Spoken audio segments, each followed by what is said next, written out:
So far there's been 2 rounds of the Neo GT series in the books, and it is the Radical Steel Series team who is leading. However, today we head to Circuit of the Americas in Texas as we try to conclude the series. Wilmington along with Jake Cameron here at the Circuit of the Americas. And Jake, this track only a couple of years old, but in everything that's ever been run here, it's always produced some great racing. Yeah, incredible track, 3.41 miles, 11 left turns, 9 right turns. Absolutely amazing track, as you say, only a few years old, but already produced some of the best racing in Formula 1 and GT racing.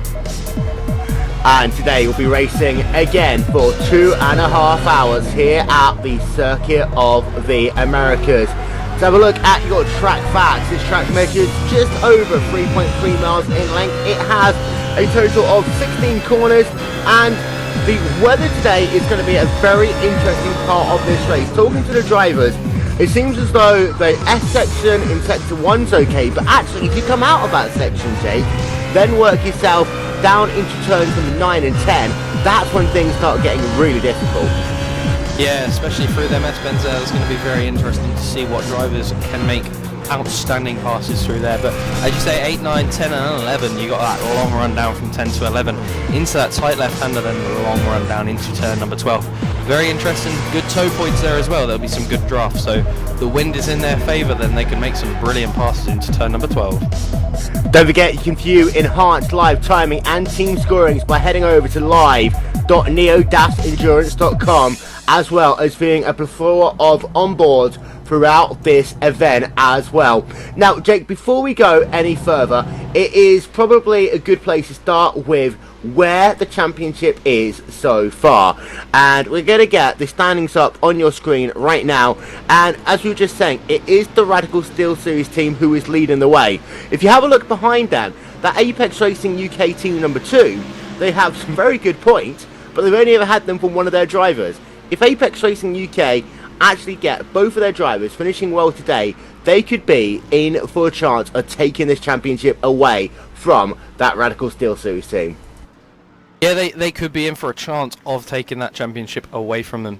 They don't sit that many points behind. They only sit 60 odd points behind them, so it's a very small gap to make up if they can get 2 consistent finishes in the Pro and Am class. But looking down there, I think anyone really will up until 8th place 49 Motorsports. I think can win this if luck goes their way here today at COTA. So anything can happen. Everything is still to play for, and every driver is going to want the end of that prize pot.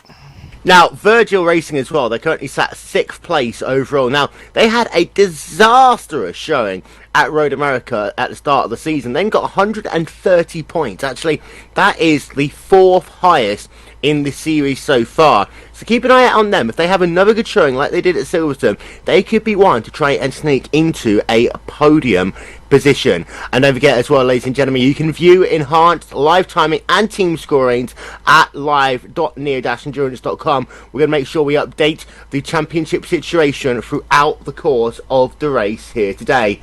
Let's go and have a look and see what is going on the racetrack. We've just got ourselves about 6 minutes left of qualifying. Going to show you some of the highlights that is taking place so far today. And Jake, qualifying as it stands, it's been interesting in a number of different ways. Yeah, qualifying has been very interesting throughout the whole of the series. We've seen amateur drivers all the way up into P3 on the grid, which has been quite outstanding performance by some of them drivers. But today it seems the top 6 is locked down by the pro drivers, with our first AM driver of Powell Ledwan for VRS Racing. So he sits in 7th, which is a very good position for an amateur driver, especially when they're going to be chasing for that championship. But as you say, Will, qualifying is always a difficult one to call, because you never know who's going to have that extra practice time and who's going to put in them hours to get up to the top of the field. Well, that is the thing as well. And of course, with all of this championship that has been going on, 2 rounds at Road America and Silverstone, we know a couple of things for facts. The first one is get yourself a good starting position, because a good starting position means that you've got yourself ample opportunity to get yourself an amazing first stint. And that first stint has proved critically important in how things shape up once we get to the end. Yeah, it has. That first stint, you really need to go go a long way on the first stint and hopefully stretch it up of your opponents. And we have seen pit stops making a crucial play into most of these races, drivers coming down just 2 or 3 laps after their rivals, and it makes an all difference with winning the race. So very interested to see what the strategies will be here today. I've not actually had word from any drivers what their strategies will be, Will, so I don't know if you've had any ideas. Well, it seems to be similar to the last couple of races. Fill it up and see how fast you can go. Now, the Circuit of the Americas, it does to some extent favour a slightly less heavy race car. However, at the same time, these drivers have been saying to me, well, actually, it's just a lot better to get yourself into a rhythm around here. Tyre wear isn't going to be so much. And actually, that brings us on to a next point as well. Of course, we have got 3 different car classes running in this event, all under one actual class, so all GT3 machines. We're having a look at Stefan Coppens right now in that number 281 Torque Freak racing car. He's an AM driver, and he is driving in the BMW. But we've also got ourselves the Rough R12 and the McLaren MP4 GT3 machine, and what they've done is they have once again, Jake, done a little bit of performance balancing. We've got ourselves a 35 kilogram weight penalty to the BMW like we had last time, but now we've also got ourselves a 10 kilogram penalty to the Rough as well. Now that doesn't sound like much, but where is in the weight in the car that weight balance, and also the fact that you are having to literally carry around, you know, a 24 pack of beer pretty much with you the entire race, you know, it does make a bit of a difference once we get into the sharp end of things. Yeah, it does start to make a big difference, and we saw domination at Silverstone from the Rough. Stefan Michelard drove away from the field, and, you know, no one could really catch him afterwards, so that was total domination by him. But the thing is, you've got to remember that COTA does provide better racing for the McLaren and the Rough, because what time the BMW loses on the straights, it loses in the bends, it gains on the straights, but the Rough and the McLaren around COTA are equally matched, and that's where they're going to make up time through them slow S-bends, and also through the slow turns of 12, 13, 14 and 15, you know, that's where they're going to make that time up, and that's where I think the Rough is going to struggle now with that weight penalty, and the McLaren could actually have a big advantage. So we could see our second place sitter of Andres Dahl make a big advantage, as he's been up there throughout the whole season. Having a look from the rear of Blake Townend in the 157 Radical Steel Series car. Now, Blake has had an interesting season so far, and of course, he potentially has a chance to wrap up a championship here today. So, for young Blake Townend in that 157 car, he's going to be looking to keep things clean at the start. He was a little bit sloppy, I remember, back at Road America, was able to get it back together, but for that entire Radical Steel Series organisation, they've just got to get themselves through that first stint and pass the 1 hour mark. Yeah, he has had some very consistent finishes, and that's something he's got to play on today and think about himself, because on that first race at Road America, he then got a really consistent finish at Silverstone, where his teammate Rob Cuss unfortunately let him down and retired from that one. So he has really been pulling that team on his own. So if he can do another consistent finish here today at COTA, then he's really in there for a chance of winning that championship. And all he really needs to do, Will, is finish a couple of places behind one of the Apex Racing guys, and that championship will be Radical Steel Series. Yeah, it will be theirs for the taking, and we are really looking forward to this event here today. As you can see, just 90 seconds left on the play clock before we head ourselves down to the grid. It's a rolling start, of course, as it is for all Neo GT events. Just gives us the opportunity to have a look at a couple of other drivers. More in that 199 car for the iRacing Denmark.dk car, looking strong.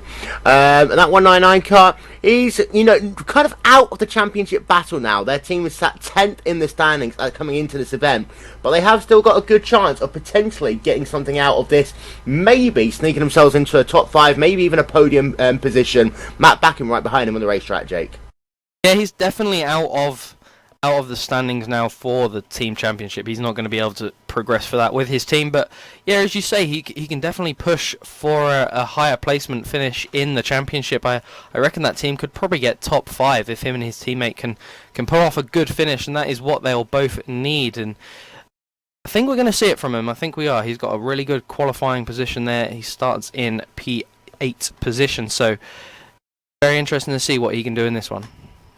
So 26 seconds left on the play clock for qualifying, and then we will head ourselves down to the race grid. And before we do that, Jake, I've got to ask you that question. Who do you think it's going to be who will take home the championship? Will it be the favourites Radicals, or do you think Apex Racing, or potentially even Garringer Tweakers could actually get that one done? I'm going to have to put it into the hands of the Radical Steel Series guys, but I'm not going to count out the guys of Virgil Racing. They've had some really consistent finishes in the past race at Silverstone, and they've had another good qualifying session here today. So if they can just finish above Blake, and maybe Blake gets a bit of bad luck, then everything could change in the championship, but it's going to have to be with the Radicals guys. What about you, Will? I'm going to have to say the boot is really solely on the foot of the Radical Steel Series organisation, but at the same time, you can't discount the Apex Racing UK team either. They've done some phenomenal stuff in the iRacing.com World Championship Grand Prix Series. I think they're going to look to do exactly the same here today in the Neo GT event. Let's have a look then at your starting grid, and it is going to be Stefan Muschler starting on pole position for Virgil Racing. We were just talking about him, and he will be leading the field to the green flag here today, with iRacing Denmark's Understar alongside him in row number 1. Sebastian Job for Apex Racing Team 2 in 3rd position. Blake Townend in 4 for the Radical Steel Series organisation. Then Michael Storm and Mac Backham round out row number 3. As we go through the grid, Jake, who have you got your eye on? Mac Backham. Pro driver, just got his pro license. He made his first debut into the World Championship Series, and he had a really good drive at the Jacques Villeneuve circuit. So it's going to be very interesting to see what he can do in this one. If he can take that experience he had of racing with the best on the server, then it will be very interesting to see what he can do. Paul Lidwan, he is our highest placed AM driver for this event, and he'll be rolling up in row number 4 as we continue to have a look through the grid. It's a very short pace lap here, Jake, so any of that tyre warming malarkey kind of goes out the window here. Yeah, it does really go out the window, Will, because they start just on the back straightaway, I think it is, going into turn number 12, or it could actually be turn 15, 16. So very short pace lap, which means no waiting around, straight into racing, which I think drivers prefer, because when you're going around on that pace lap, you've got the nerves and everything, and you're looking what's happening around you, who's keeping this pace, who's keeping that pace. But I think drivers are going to prefer a short lap, and it means less time for us to wait, Will, because I'm very anticipated for this one. Yep, a total of 46 cars have made the trip to Circuit of the Americas. Don't forget, RaceSpotTV provides you an exclusive on board with the one and only EmptyBox Matt Orr, and you can also keep in contact with us all race long by following us at RaceSpotTV. So then, let's get ready to go racing. This is going to be one incredibly interesting race, and we're getting set to go racing in just a couple of moments time. And for these guys starting out front, it's going to be a case of quite simply, let's get this car through those first couple of laps, and from there anything can happen, Jake. Yeah, anything can happen if them drivers up front get it wrong into turn number 1. We know that long climb up the hill is a very, very horrible one for most drivers to take. You've got to go up that hill, and it gets to a blind spot really, Will. You can't see who's in front of you at some times, and that's where these drivers are going to have to be very cautious. And I think the likes of Mac Backham and Blake Townend and Dahl up the front and Muschler as well, I think they're going to have a very easy job being right at the front. But as we file through to the amateur drivers, I think they're going to get a big surprise when they get to the top of the hill and maybe see an incident in the front of them. Yeah, it is very, very tight down into that turn number 1. It starts off oh so wide, but then as you funnel down into turn number 1, it gets so narrow. Look forward to seeing some of those drivers having a little bit of fun. You see the pace car making that journey down on towards pit road. And ladies and gentlemen, for the final time in the Neo GT series, we welcome you to Circuit of the Americas as the third round on the Neo GT series starts right now. And it's a good start there by your first couple of cars. They all pound up the hill for the first time, heading down into turn number 1. And it's a good jump there by Muschler as all of those cars fighting 3, 4 wide. Jake, looks like most of these guys are already spread out as they come down turn 1 for the first time. Yeah, very spread out there into turn 1. Loads of drivers being very cautious. Looking back through the field, everyone seems to be making it through turn 1 very well.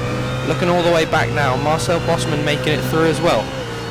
Everyone making it through there very well, actually, Will. So that's a very clean turn one for the start of this race. But back out front, Stefan Mischler, really great start from him. Managed to gap the second place drivers on Andres Dahl, and Sebastian Job also dropped off a bit as they come through the S-bends now, out of turn number 8. Really great start. Yeah, everyone by the looks of it has been able to get through those first couple of the corners okay, and now we will check in with your race leader. Stefan Mischler got himself a 6/10 of a second gap right now over Anders Dahl in that battle for the race lead. And an interesting point to note, we didn't talk about this before we went green, it isn't a BMW leading. Once again, it is a rough leading in that 120 car, and then we've got ourselves a McLaren currently running in that second place right now.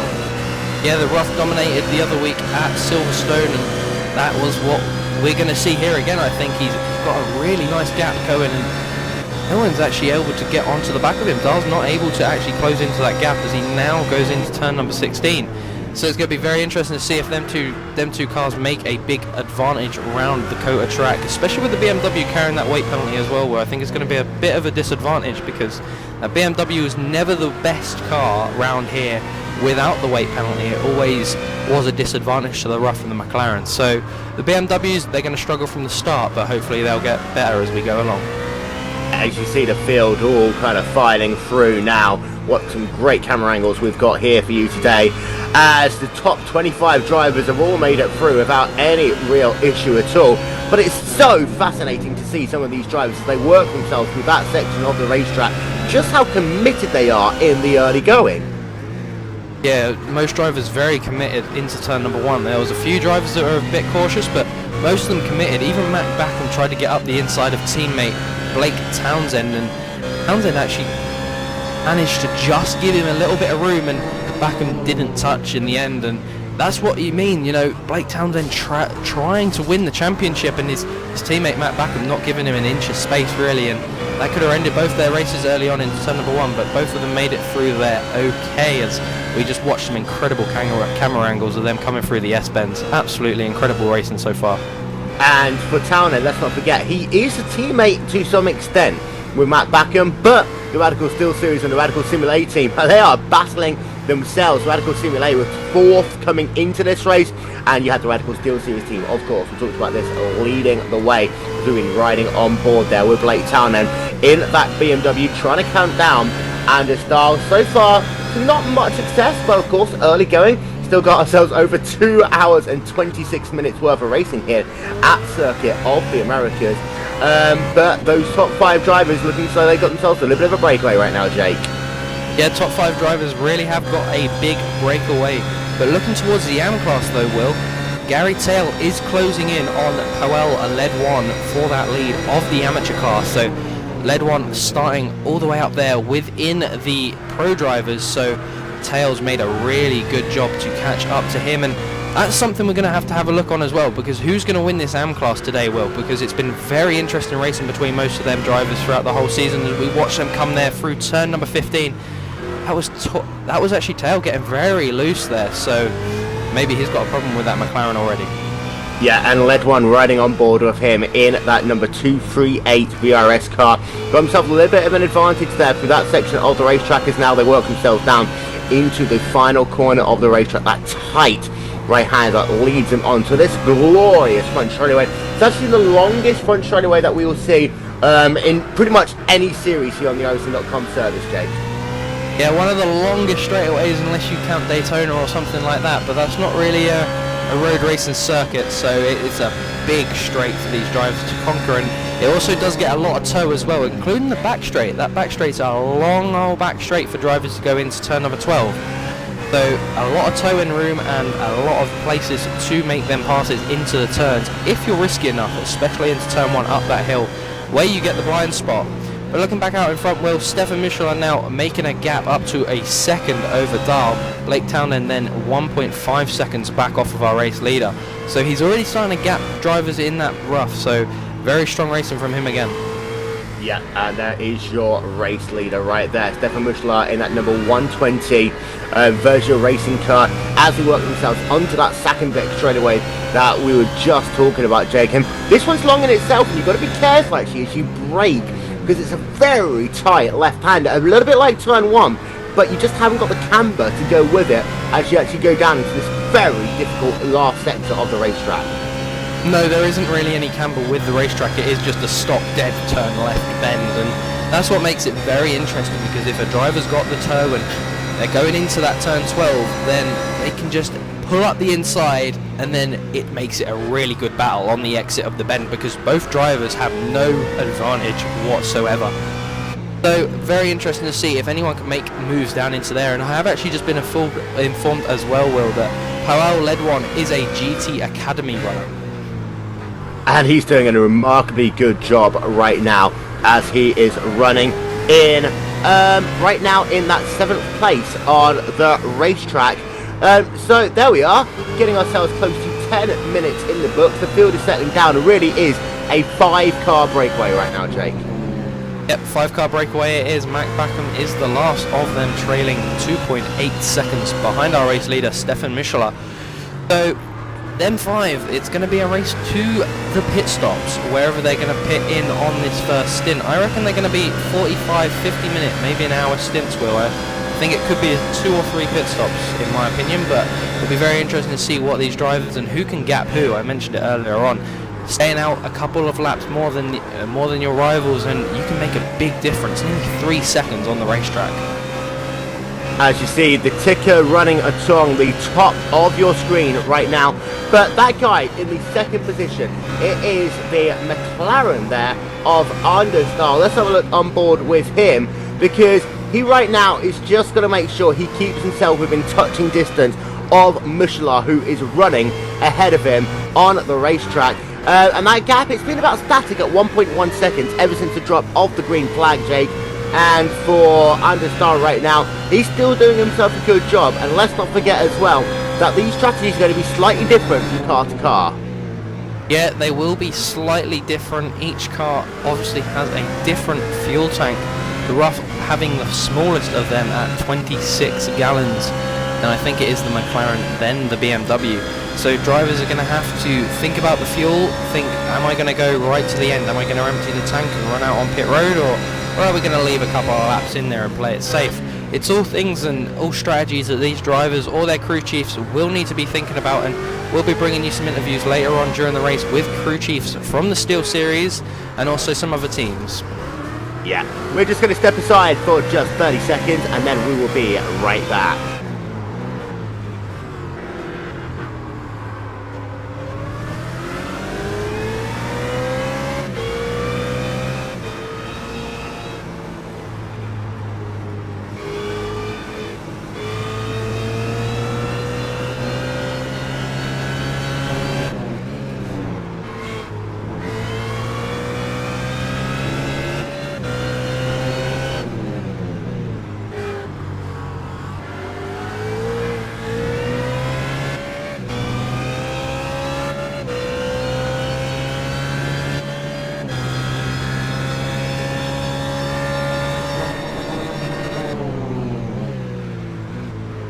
So then, right now, to run through your top 10, it is Stefan Michala leading. He's got himself a 1.3 second advantage right now over Understar.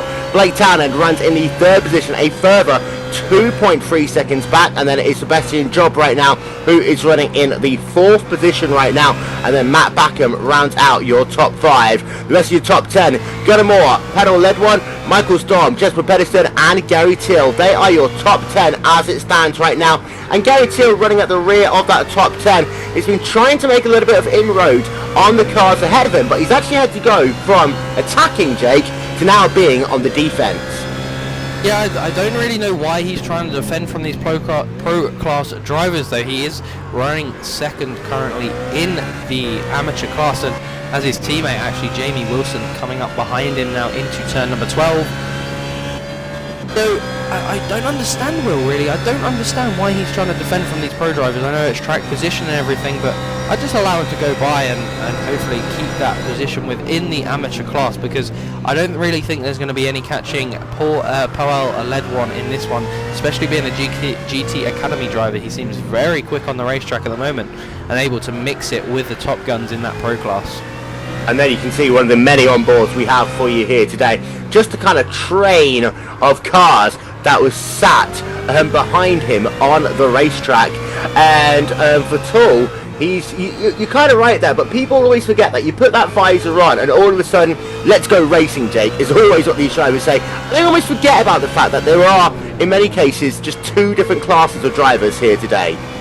Yeah, they do tend to forget that they are racing in class racing and it is just one class, really. They think that they're racing everyone when really they don't need to, because it could hold him up and it could waste his time if he ends up racing a pro driver later in the race, or now, or maybe even defending from him. It could lose him a lot of time instead of just allowing him to go by. But he seems to be stretching that gap out between Marcus Mailer now, and he seems to be perfectly fine as he pulls away from his teammate Jamie Wilson as well.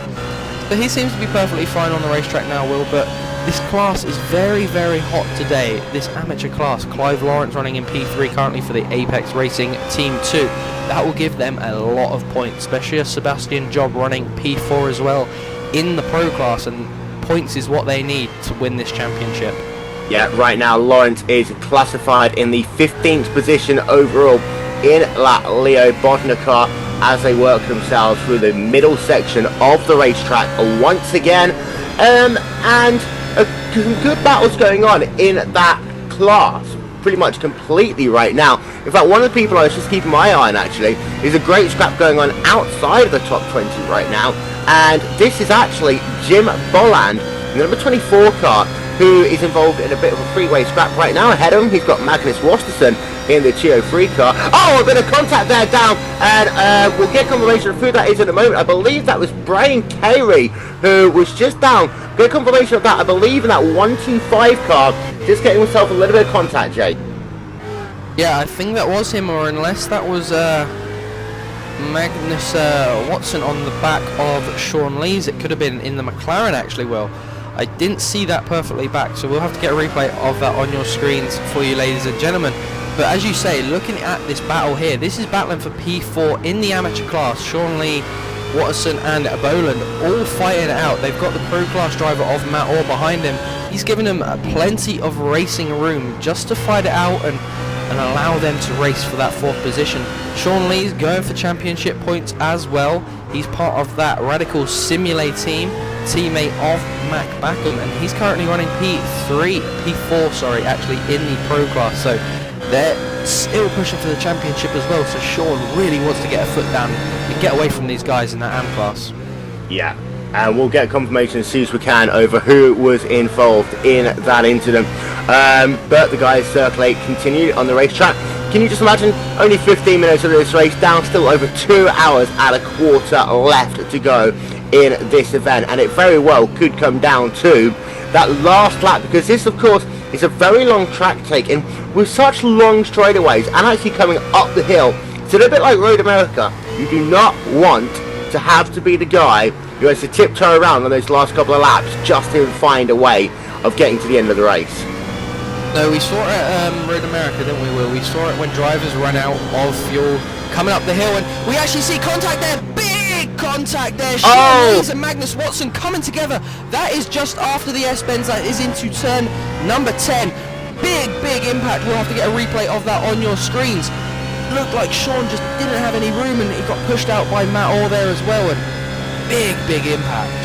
Yeah, we've got the replay up on your screen right now. This is Sean Lees in that number 218 Radicals Simulator. There's a little bit of contact coming up the hill, and then as they came back down it, side by side racing, the 203 car making contact there, and then just slamming that 203 car into the wall. He is going to be out of the race, and that was a Magnus Westerson there. We'll get ourselves another couple of replays, because that was a big old incident, Jake. Big impact, just a bit, and that was for the iRacing Denmark.dk Racing number 1. Very unfortunate for them, battling for that 4th position, and as I see, as we actually see a spinner there in the background of Sean Lee's screen, that is Rob Cuss.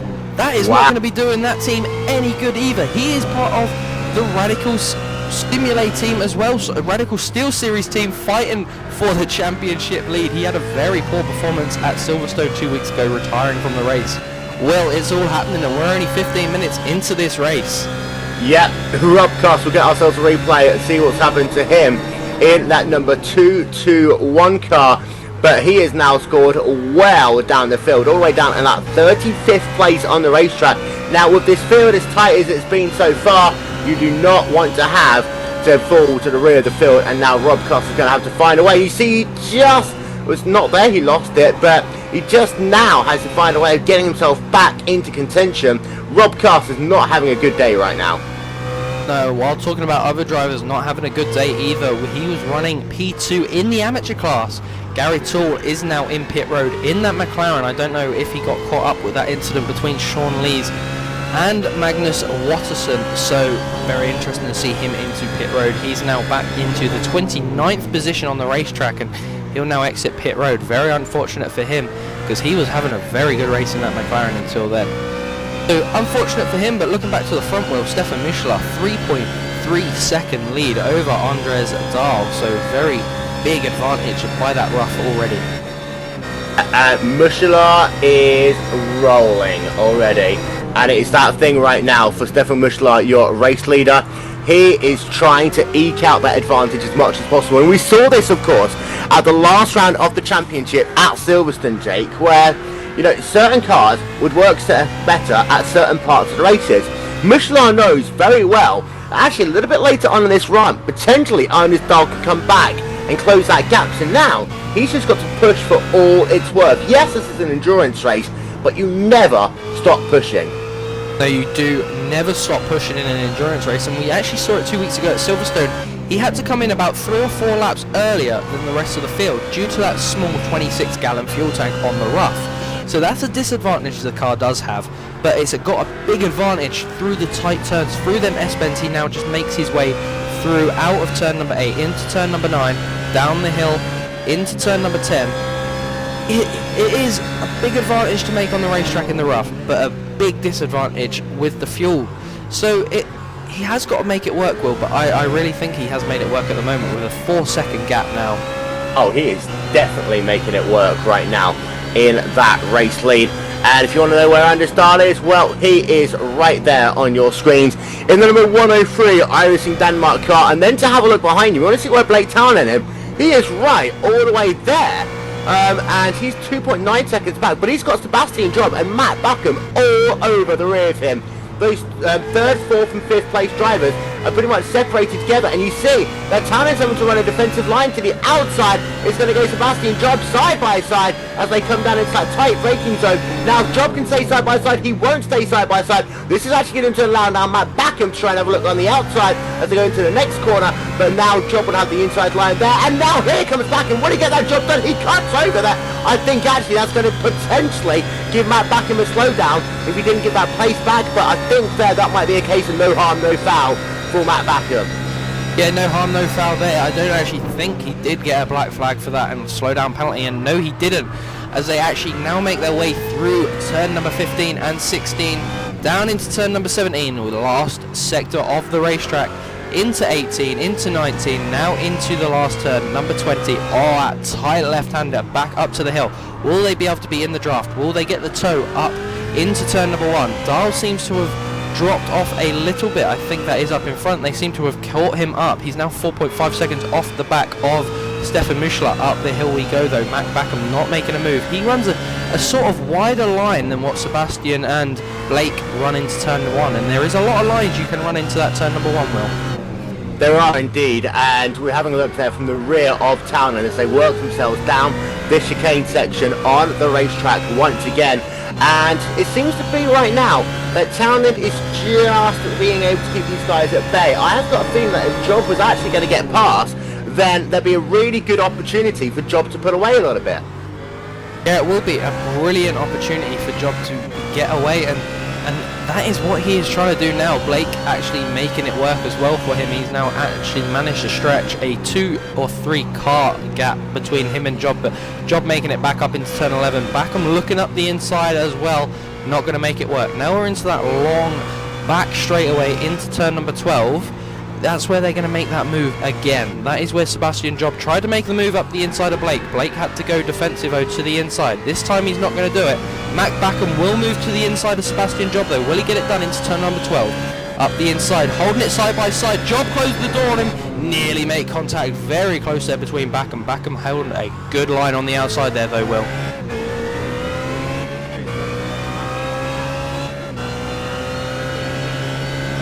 And there's a lot in for these drivers right now, because at the end of the day, if something was to happen, Jake, to take Townend out of the race, then all of a sudden it's going to be game over.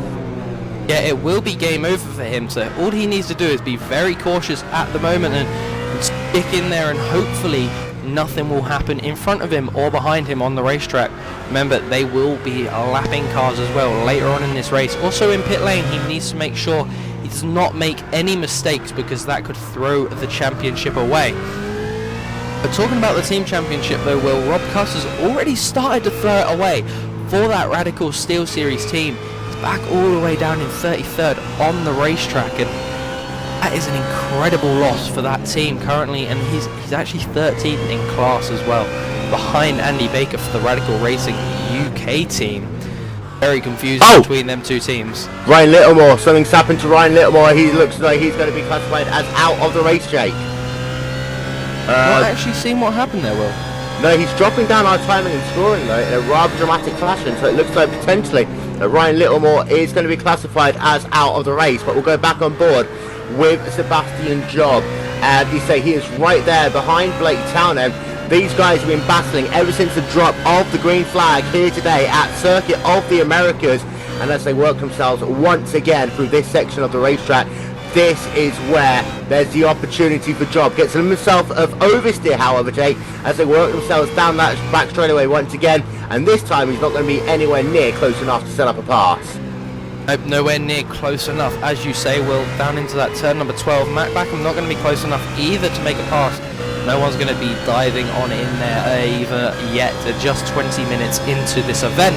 But get confirmation on Ryan Littlemore. He has had technical issues. He has just fell through out of this run, so that's going to be very unfortunate for him and his team, but that is the way the cookie crumbles at the end of the day. But looking at the front of the grid again, Will, 4.6 second lead for Stefan Michelin over Dahl. What an incredible gap he's pulled out, and I think it's going to be a bigger gap as well as he crosses the line, as he's now through turn number 19 into that left-hander, turn 20 onto that long home straight, the longest home straight, as Will said, on the iRacing service. I want to see what this gap will be though when Dahl crosses the line. He's now only coming through turn number 20 up that long home straight it's again. Up to 5.5 seconds at the moment right now, but there's another battle actually going on behind them with Gunnar Moore, led one, and Michael Storm, P6, 7 and 8 on the racetrack, and this is another battle that is really hotting up. These three drivers are line of stern right now on the racetrack, and they have been really closing themselves back together. And this, of course, was the second pack on the racetrack, Jake. It started off actually that they all fell back, got themselves a little bit separated. As time goes by, you now got these cars all very closely separated on the racetrack. Yeah, very closely separated, but you've got to remember as well, Led One is an AM class driver fighting with these pro drivers. See, the guys are not going to be very happy about that. Storm and Moore are going to be saying, get out of my way, you're in the AM class, I'm in the pro class. But you know, every driver is equal on the racetrack, and he has the right to fight it out with them pro drivers, and that is what he's doing right now. He's very quick and consistent at the moment, being able to hold it up there. Probably one of the best amateur drivers we've actually seen up in the top 10, Will, because normally we just see them come crashing down through the field and then they get caught up by their other AM drivers. So very impressive performance by him so far. Yeah, well, we've got Elliot Huffman by the look of it. He's had a spin on the racetrack. Let's get ourselves a replay of that. That was the number 249 car for 49 Motorsports. Going to get a replay of that one up on your screen, and this looks as though it is on the back end of the racetrack. Might have been a couple of other people involved in that one as well. And let's have a look at this. This is working themselves down into corner number 1 on the racetrack, and Huffman, say, in that 249 car. He had a car behind him. I think he actually did get potentially a little bit of help from that car behind him, and he just loses it all by himself there, and then he collects the car behind. And it's one of these things, if you lose it at turn number 1, that track, as we said earlier, it narrows down quite a lot, Jake, and that 49 Motorsports car now got some substantial damage. Yeah, it does narrow down quite a lot, and it leaves you nowhere to go. And as you do say, Will, he has got quite a bit of damage. He'll have to bring that car down pit road to get it fixed, and I think that is what he will be doing. And looking at that left rear, he seems to be having a lot of tow, so he's doing very well to be able to bring that car back round to pit lane, as Conrad Venter now comes up to the back of that to the back of the 249 machine. So very interesting stuff happening already, Will, and as I said, it's all kicking off within the first half an hour of this race, and to be the last race of the series, it is going to be a lively one, I'm thinking. And to be honest, I think the championship is going to be broken in two for some drivers. Yeah, we've got a couple of drivers, by the way, who has made a pit stop early. We've got Gary Toll, Robert Pagani, Sean Lees, Marcel Bosman, Dion Phillips, all having made a pit stop, as well as Magnus Rosterson, who had a little bit of technical issues, but is classified back on the racetrack right now. To have a look at your top 10, it is still Michelin now with a 6-second advantage now over Anders Dahl. Blake Tannen is a further 4 seconds back. He's really dropped off the rear of Dahl as he's involved in this three-way battle with Tannen, with Job and Backham for the top 5 positions. And then you've got Gunnar Moore, Paul Ledgren, Michael Storm, Jesper Pedersen, Nick Thiessen and Marcus Mayer. They round out your top 10 right now. And oh, we've got Matt Orr spinning it around there in that number 127 car. Let's get a look, see what's happened to him, because of course Matt Orr, really popular driver. However, he's made a bit of a mistake there, Jake. Matt Orr making a bit of a mistake. You never normally see that in one of his videos, whether he edits it out and puts it in with another bit of footage. I don't know, but I think I'm going to get a bit of hate on the stream for that comment, Will. But very unfortunate for him there, just on the exit of the S-bend, then down into the hill, into turn number 11. So very unfortunate for him. Very weird place actually that he lost that. I'm just having a look. We'll get ourselves an onboard of this, because it is a very weird place that he actually lost this. Yeah, he did lose it where we had that big accident earlier on with Sean Lees. So oh, I know what happened now. He actually came up the crest, and this is what I was telling you at the top of the broadcast. It's actually after you come out of the S's that you have those big issues, and I think that happened there to Matt Orr, and it's been happening to a couple of these drivers. Now that all comes back down to the wind conditions here today. You do get some breezes in this event here today, Jake, and it seems to be, depending on how strong those breezes are, it can mean that just as you're coming up, putting that power down, it's a little bit like at Bathurst. Put that power down a little bit too early, all of a sudden that rear end of the car is just going to step out on you just because you haven't got the downforce on the rear of those spoilers that you need. Yeah, you haven't got the downforce that you need to hold the car in, and it does just spin out from underneath you if you put that throttle down too much, as you said, Will. And that did happen to Matt Orr. He's very lucky not to have any damage on that racing machine. So Sebastian Jobs had an issue. Sebastian Jobs has had an issue. I believe that he might have just got himself a slowdown penalty. Does look like he's just dropped off a few places, and Gunnar Moore's now all over the back of him. He's going to go defensive very early on this back straightaway. He'll move to that inside line and hopefully be able to defend. But Gunnar Moore has a lot of toe down that back straightaway into turn number 12. Who's going to be able to make it work? Moore really late on the brakes, but Job up the inside still, holding that line. He runs wide. Moore tries to make that cutback. He will now be on the outside into turn number 13. He tries to move in, and Job really well there to defend. It was the same thing actually for Sebastian Job as we had for Matt Orr. Just losing it at the top of the hill. So this is something now that these drivers, we've had 4 drivers already have this issue. Going to get another replay with Job as he works himself up this thing, and you see just as he puts the power down, that's where the car gets loose. He avoids that Armco barrier, but now this is something that these drivers are definitely going to have to pay attention to, Jake. Yeah, they are going to have to pay attention to it, because if they've got a crew chief or their teammate is seeing this, they're going to be warning each other, be careful through their turn number 9 and turn number 10. It's very slippery for these BMWs. We've not seen a McLaren or a Rough make a mistake around there yet, Will. So whether it could be something to do with the weight balance of the penalties that these drivers have added into the BMW, something we'll have to find out at the end of the race, or maybe then wind conditions are just changing slightly now.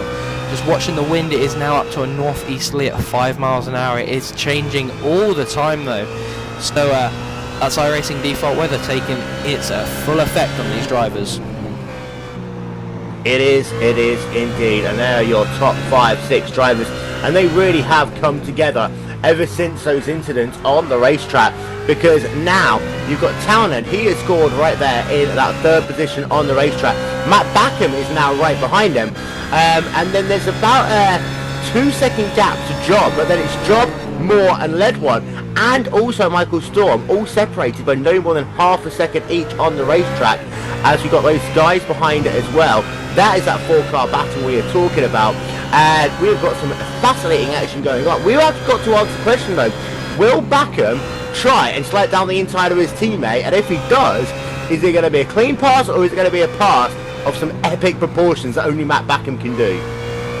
Yeah, it's going to be very interesting to see, because Backham, obviously his team, Radical Simulator, fighting for the championship. Blake Townsend, Radical Steel Series, are fighting for the championship, and them normally being teammates together under the Radicals logo is going to be very interesting to see. If there's any team orders that come in, Will, from their crew chief, we'll have to get him up here within the next 5 minutes and see what their strategies are, and whether they got team orders to be told whether to hang back and not fight each other, or to give it the beans and fight each other to the end like we saw the Mercedes do in the F1 this week. Yeah, Backham is about 0.5 of a second back right now from the rear of his teammate Blake Townend on the racetrack. There's a little bit of lap traffic ahead of them as well. They just get completely out of the way behind. Is it a pass for position, or is that just lap traffic? But they all are very close together. Sebastian Job, as they work themselves down this front straightaway once again. It's mighty close as they work themselves back down into turn number 1 once again. Looking from the rear of the Apex Racing UK car. What a dive! We just saw it down the inside there. Absolutely incredible dive there, and he's actually managed to make that stick. Incredible move by him. But going back to these Radicals cars, well, we've got their crew chief in here now. Welcome to the commentary booth, Jarrell Whitlock. Hello. If I said that right, that's a hard one to pronounce. Well, is there any team orders going on at the moment with your two drivers running 3rd and 4th in this race, fighting for the championship? Is there anything telling them to hold back, or are you telling them to go for it? Well, just before we start, Max said, or I thought it was Blake, that there will be no team orders, so they race freely, and you saw it in turn 1 at the first lap. Does that then not make it hard for you as a crew chief when you're seeing them both fight for that 3rd position, and not think of telling them stop it and go for the lead, work together? Yeah, it's really nervous-wracking to see them fighting so closely. But I can't tell Mac anything because he's muted on the TeamSpeak channel, so he's just racing his own race at the moment. Mac's sitting in a world of his own then. So what are your strategies for this race? We've sort of figured out a 2 or 3 pit stop strategies for most drivers. What sort of fuel loads and tyres are you going to be taking under pit stops? Well, it's definitely going to be a 2-stopper with 1 full tank and 1 half a tank. Well, the tyres definitely they're going to be worn out after 1 stint, so they're going to be replaced. Will they be replaced on the 2nd stop as well, or will that just be up to the driver whether they feel to take 2 tyres or take 4 tyres? Well, Sean said he will definitely go for tyre changes in both stops, but don't know about the other drivers. While both pro drivers fighting together, we also saw both of the amateur drivers having a few little errors earlier on in the race. Sean Lee's having that come together early on in the race with Magnus Watson, and that was a big impact there. Does Lee have anything to say about that one, or has he not really spoke about it? He's just said a few words. He just went into the pits for a fast repair without any pit stop changes, so he's right on schedule, but unfortunately a few places down. Well, thanks for joining us in the commentary box. That is the Radicals crew chief. Welcome back. And you see that back on the racetrack. In fact, you see now looking down to the inside is what we're potentially going to see, a pass, and I think it has actually happened, Jake. So Matt Backham goes past Blake Townend and moves himself up into the 3rd place on the racetrack. He got it done eventually there, did Matt Backham, and we're going to get ourselves a replay of that on board with him. And this was all started up nicely as they worked themselves down towards that, the second straightaway on the racetrack, and you see a little bit of a wiggle actually from Town, and that allowed this one to be set up. And then as they came down into the corner, Matt Backham on the left hand side really able to use that widened part of the racetrack to get himself where he needed to go, and there we are. Matt Backham now up into the 3rd place on the racetrack, Jake. Yeah, Backham making it look absolutely easy, but as they've been fighting it out, Sebastian Job, Gunnar Moore, Paul Ledron and Michael Storm have all been able to catch this battling 2 up, and we heard it a minute ago as well from their crew chief. They're not going to allow anything slide, and Backham really diving it on up the inside there to make a brilliant pass. So that's the team orders. There is none. So this is going to be a very interesting race to see to the end, Will. And we heard 2 pit stops, so I'm going to be debating them coming in at about an hour.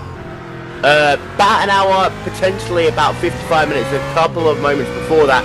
So we have had some guys already come onto pit road, but no one really of note. Let's check in with your race leader, Stefan Muschler, in that number 120 car. He's now got himself a 7.6 second advantage to Anders Dahl, working through traffic. And I think actually of the 3 races in this series, traffic is going to be more difficult here than of any of the other events that we have been racing at, Jake. Yeah, it is going to be one of them events, Will, and sorry, but to look on this racetrack again, you've got to look at the amateur drivers instead of looking at the pros, Will, in my opinion. I've seen the amateur racing in the first race, and it wasn't the greatest of racing, but Silverstone, we had an absolutely incredible event for the amateurs.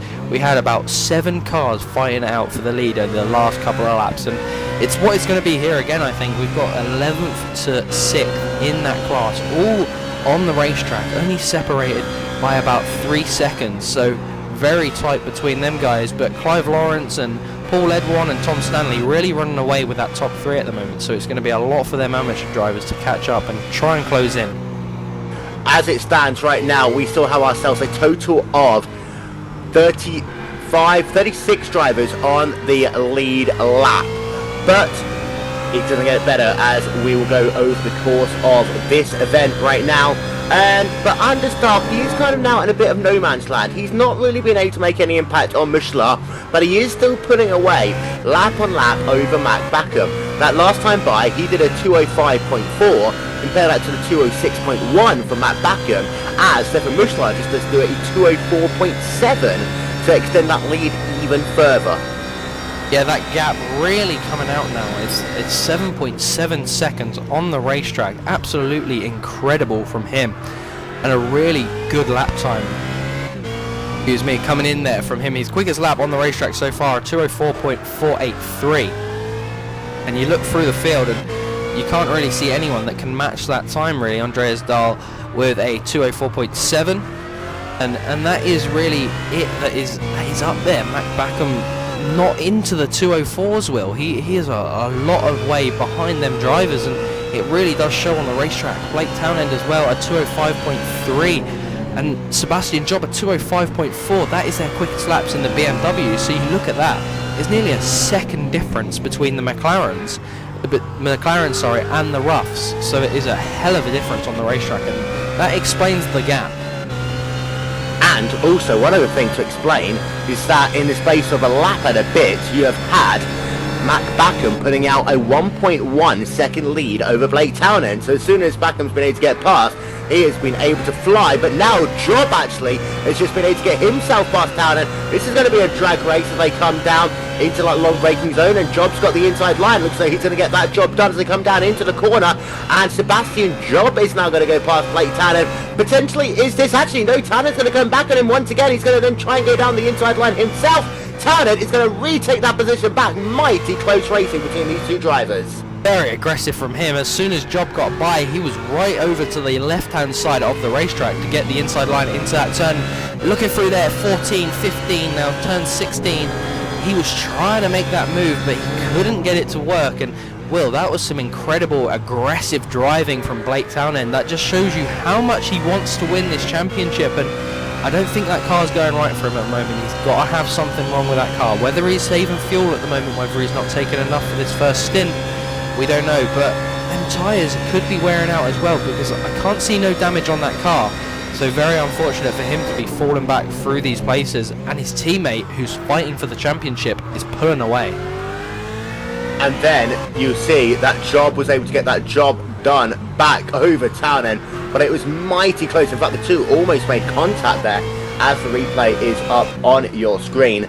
But very close racing, and you are right, Blake Townend is starting to struggle a little bit right now in that number 157 Radical Steel Series car. He started this race well, and he's now all the way down into the 5th position on the racetrack, and in fact, he loses much more time, he's going to be right there in the thick of the action with Gunnar Moore, Paul Ledwin and Michael Storm, who are continuing their 3-car battle on the racetrack.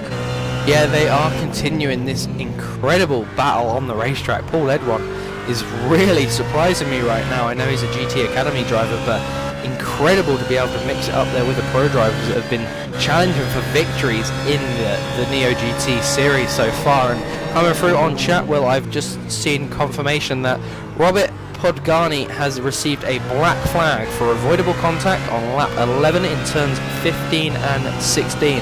So that was 9 laps ago. I don't know who it was with, but he has now served it, and actually he is now retired from the race. Yeah, it was actually a 2-lap penalty, and it was for contact with the 176 car.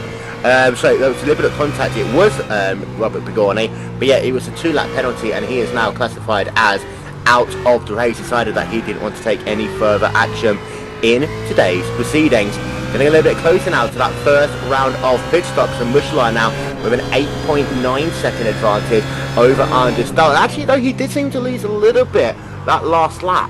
But Understal leading the way, say 9 seconds gap on the racetrack, and then a further 10 seconds back from Dahl to Backham, then Job, Towner, they are your top 5. More Ledwin, Storm, Matheson and Mayo, they round out your top 10. But in the AM class, it does seem to be that there's a lot of AM drivers in the mix with the pro drivers. And, you know, we were talking earlier about actually the pro drivers saying, get out of my way and let us race. For the AM class drivers, actually, there's some good opportunity to steal some big points away if they can put some pro drivers as a bit of a buffer. Yeah, they really could steal some of them points away from other teams, and that is what they need to do at the moment. The Radical Steel Series, especially that Rob Cuss car, he really needs to get his foot down all the way back in P9 in the AM class. He had that early spin in the race, and same as Sean Lees as well. He needs to sort his act out if Radical Simulate are going to win this championship. Mac Backham pulling his side of the weight, but Sean Lees had that earlier incident, had to come down pit road early on, so he will not be pitting when the rest of the drivers will. But currently, as I look, the team standings for the points will. Virgil Racing will currently score 154, Apex Racing Team 2 will score 151, but looking at Radical Steel Series will only score 78 points if this is how it stays. So that is a big difference to what the Apex Racing Team 2 are doing, and that could win them the championship. At the moment, though, it is still in the favour of the Radical Steel Series. Now, this is, as it stood about 15 minutes ago, and it was still going to be Radical Steel Series leading the way. The gap has tightened since then. It's now going to be down to just about 12 points on the racetrack compared to 22 as it was. But it was Radical Steel Series with Apex Racing UK Team 2, then Garringer Tweakers, Radical Simulate, and then it was RUK and a RevSim Racing Team. They would have rounded out your top 5. Virgil on 6th, then AAA, 49 Motorsports, and then the 2 Irish and Denmark teams. They would round out your top 10 as things. If they were to have finished about 10 minutes ago, we will update the points throughout the course of this event. Of course, things change all of the time, so we've got to bear that one in mind as well. And of course, Jake, as we get close to that first round of pit stops, what do we need to not do? Not do a Hugo Louise and mess up your pit stop. Yeah, we've seen that a lot from him this season in the WCS, and very unfortunate for him. It's cost him a lot of races. But these drivers need to nail them pit stops. They need to go to Gregor Hutsu. He is the man for pit stops. If they can do a pit stop like that, then I'm sure Blake Townend will be straight back in front of his teammate Matt Backham. If he can stay out for a lap or two longer, then he'll definitely be in front of Matt Backham. So it's all to play for as we're getting ever closer to that first round of pit stops. Just 45 minutes gone on the play clock now. So we're looking 10-15 minutes, Will, before first set of pit stops, do you reckon? Yeah, 10-15 minutes away by the look of it, and once again we're going to show you that is your top 10 in the championship as it stands right now with the Radical Steel Series team. They are leading, but that gap is a lot shorter than when they came into this event here today. So just before we get ready for that first round of pit stops, we're going to step aside for just one moment and then we'll be back with pit stops here at Circuit of the Americas. You are watching RaceSpotTV's presentation of the Neo GT Series here from Circuit of the Americas.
So then, ladies and gentlemen, welcome back to the Neo GT Series, round number 3 from Circuit of the Americas. Will Vinton along with Jake Cameron here in the booth as we've completed the first 45 minutes worth of racing here today, and that gives us the opportunity to have a look at the drivers who are making an impact right now.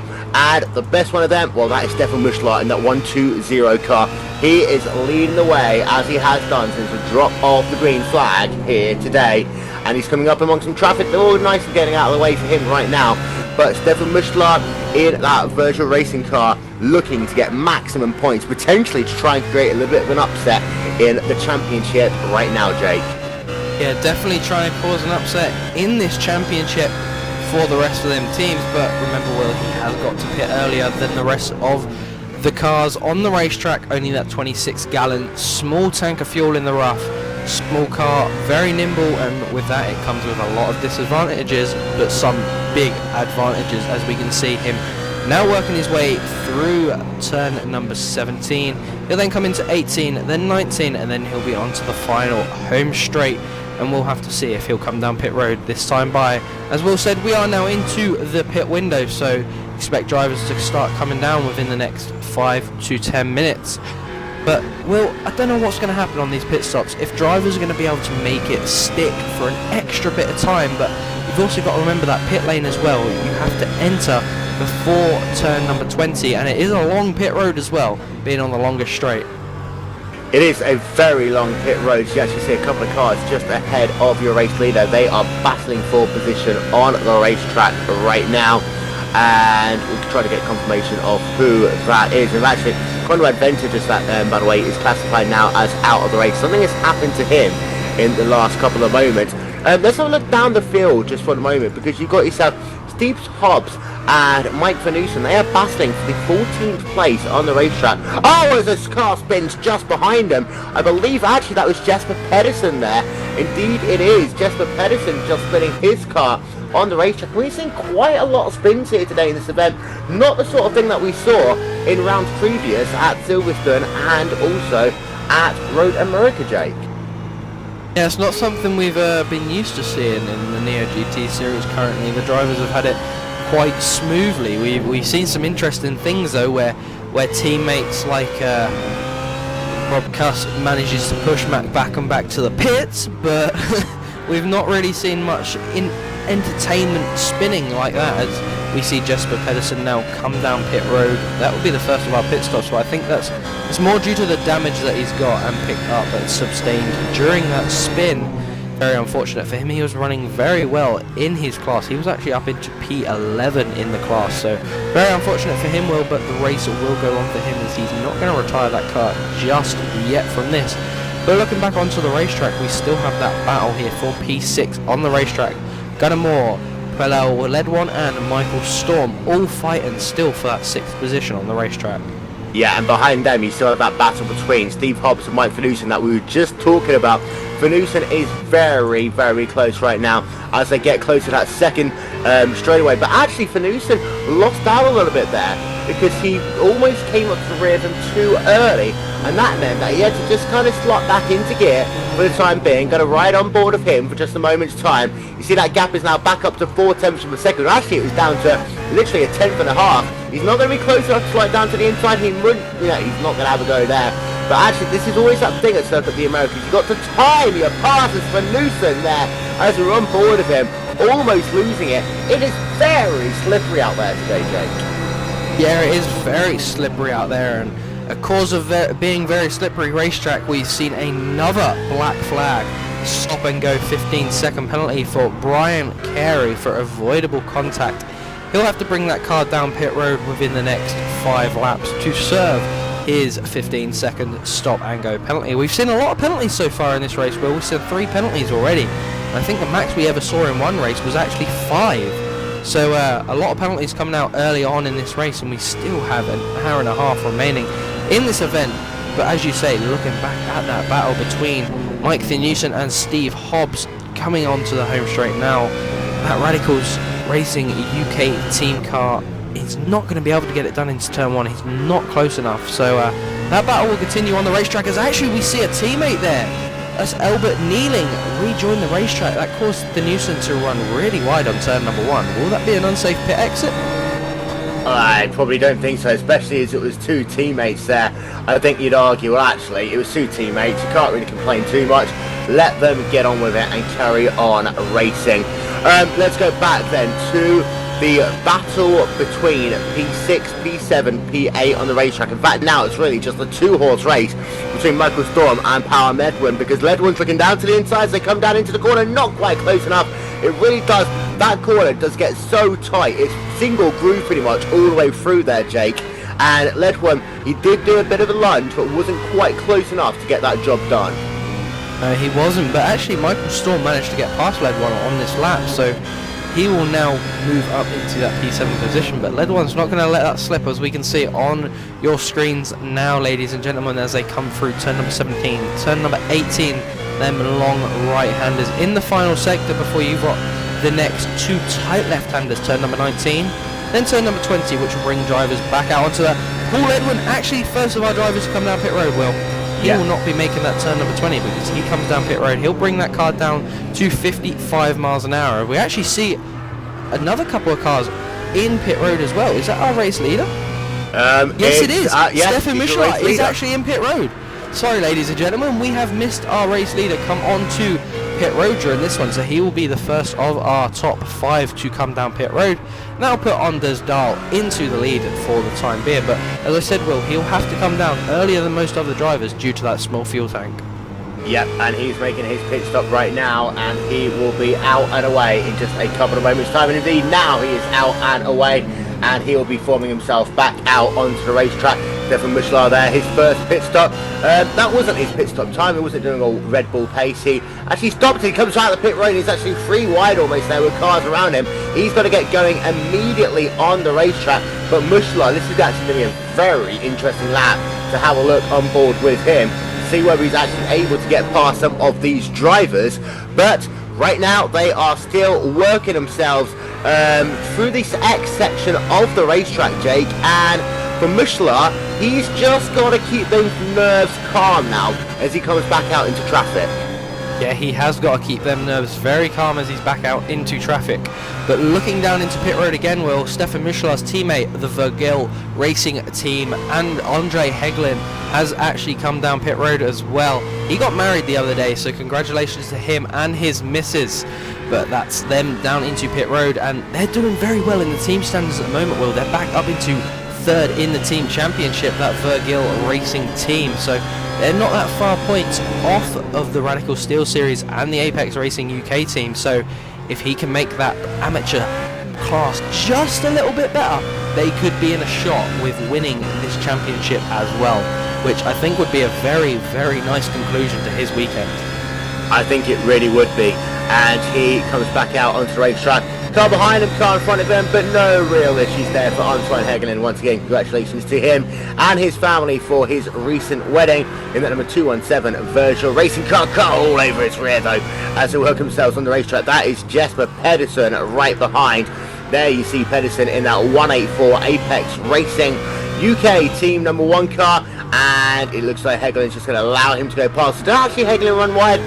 Looks though Pedersen just able to get that job done there, moving himself up 1 position on the racetrack. And of course, for the guys who have just come out of pit road, the last thing you're going to want to do is immediately then come out into traffic and then have to start hoping that the fast guys around you give you a little bit of space when they try to make that pass. So, a couple of guys here, we've now got to turn our attention to our second race leader of the day. That is Anders Dahl. And will Anders Dahl make a commitment onto pit road at any point soon? Well, we're going to find out in just a moment's time. But that 103 iRacing Denmark DK number 1 car, let's not forget, Jake, they are sat towards the rear of the top 10 in the championship. But they've got the good opportunity right now to move themselves potentially closer to that top 5. Yeah, they are sitting just at the bottom of the championship, top 10 championship, sorry.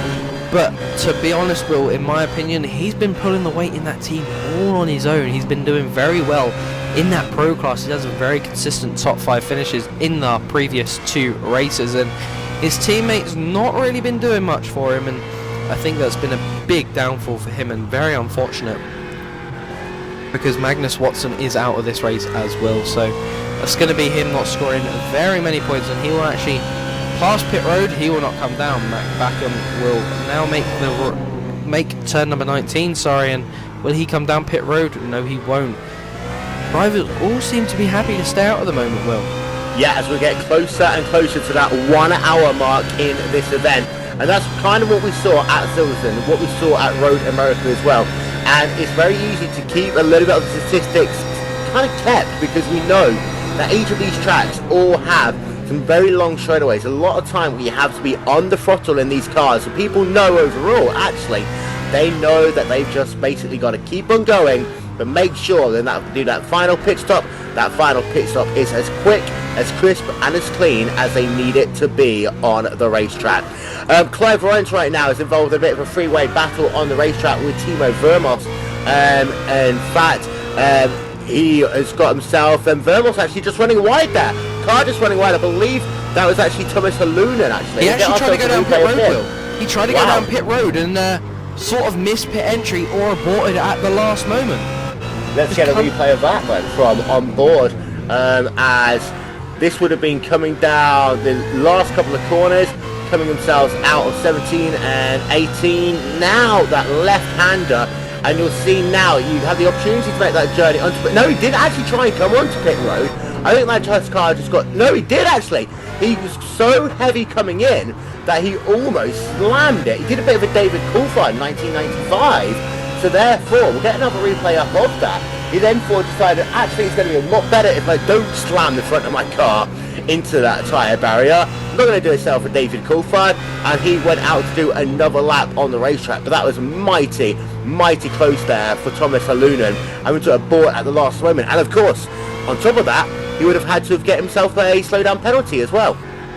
Yeah, I know how it feels missing your pit lane. I actually did it a couple of days ago in the Indy Open Series, and Michigan, you end up with a nice mouthful of grass cutting the infield.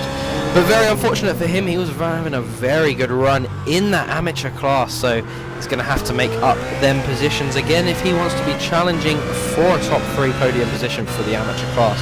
But back watching again with Stefan Michalak, he's been able to pull away from Clive Lawrence, the second place guy in the amateur class, having a very good race here today at Circuit of the Americas.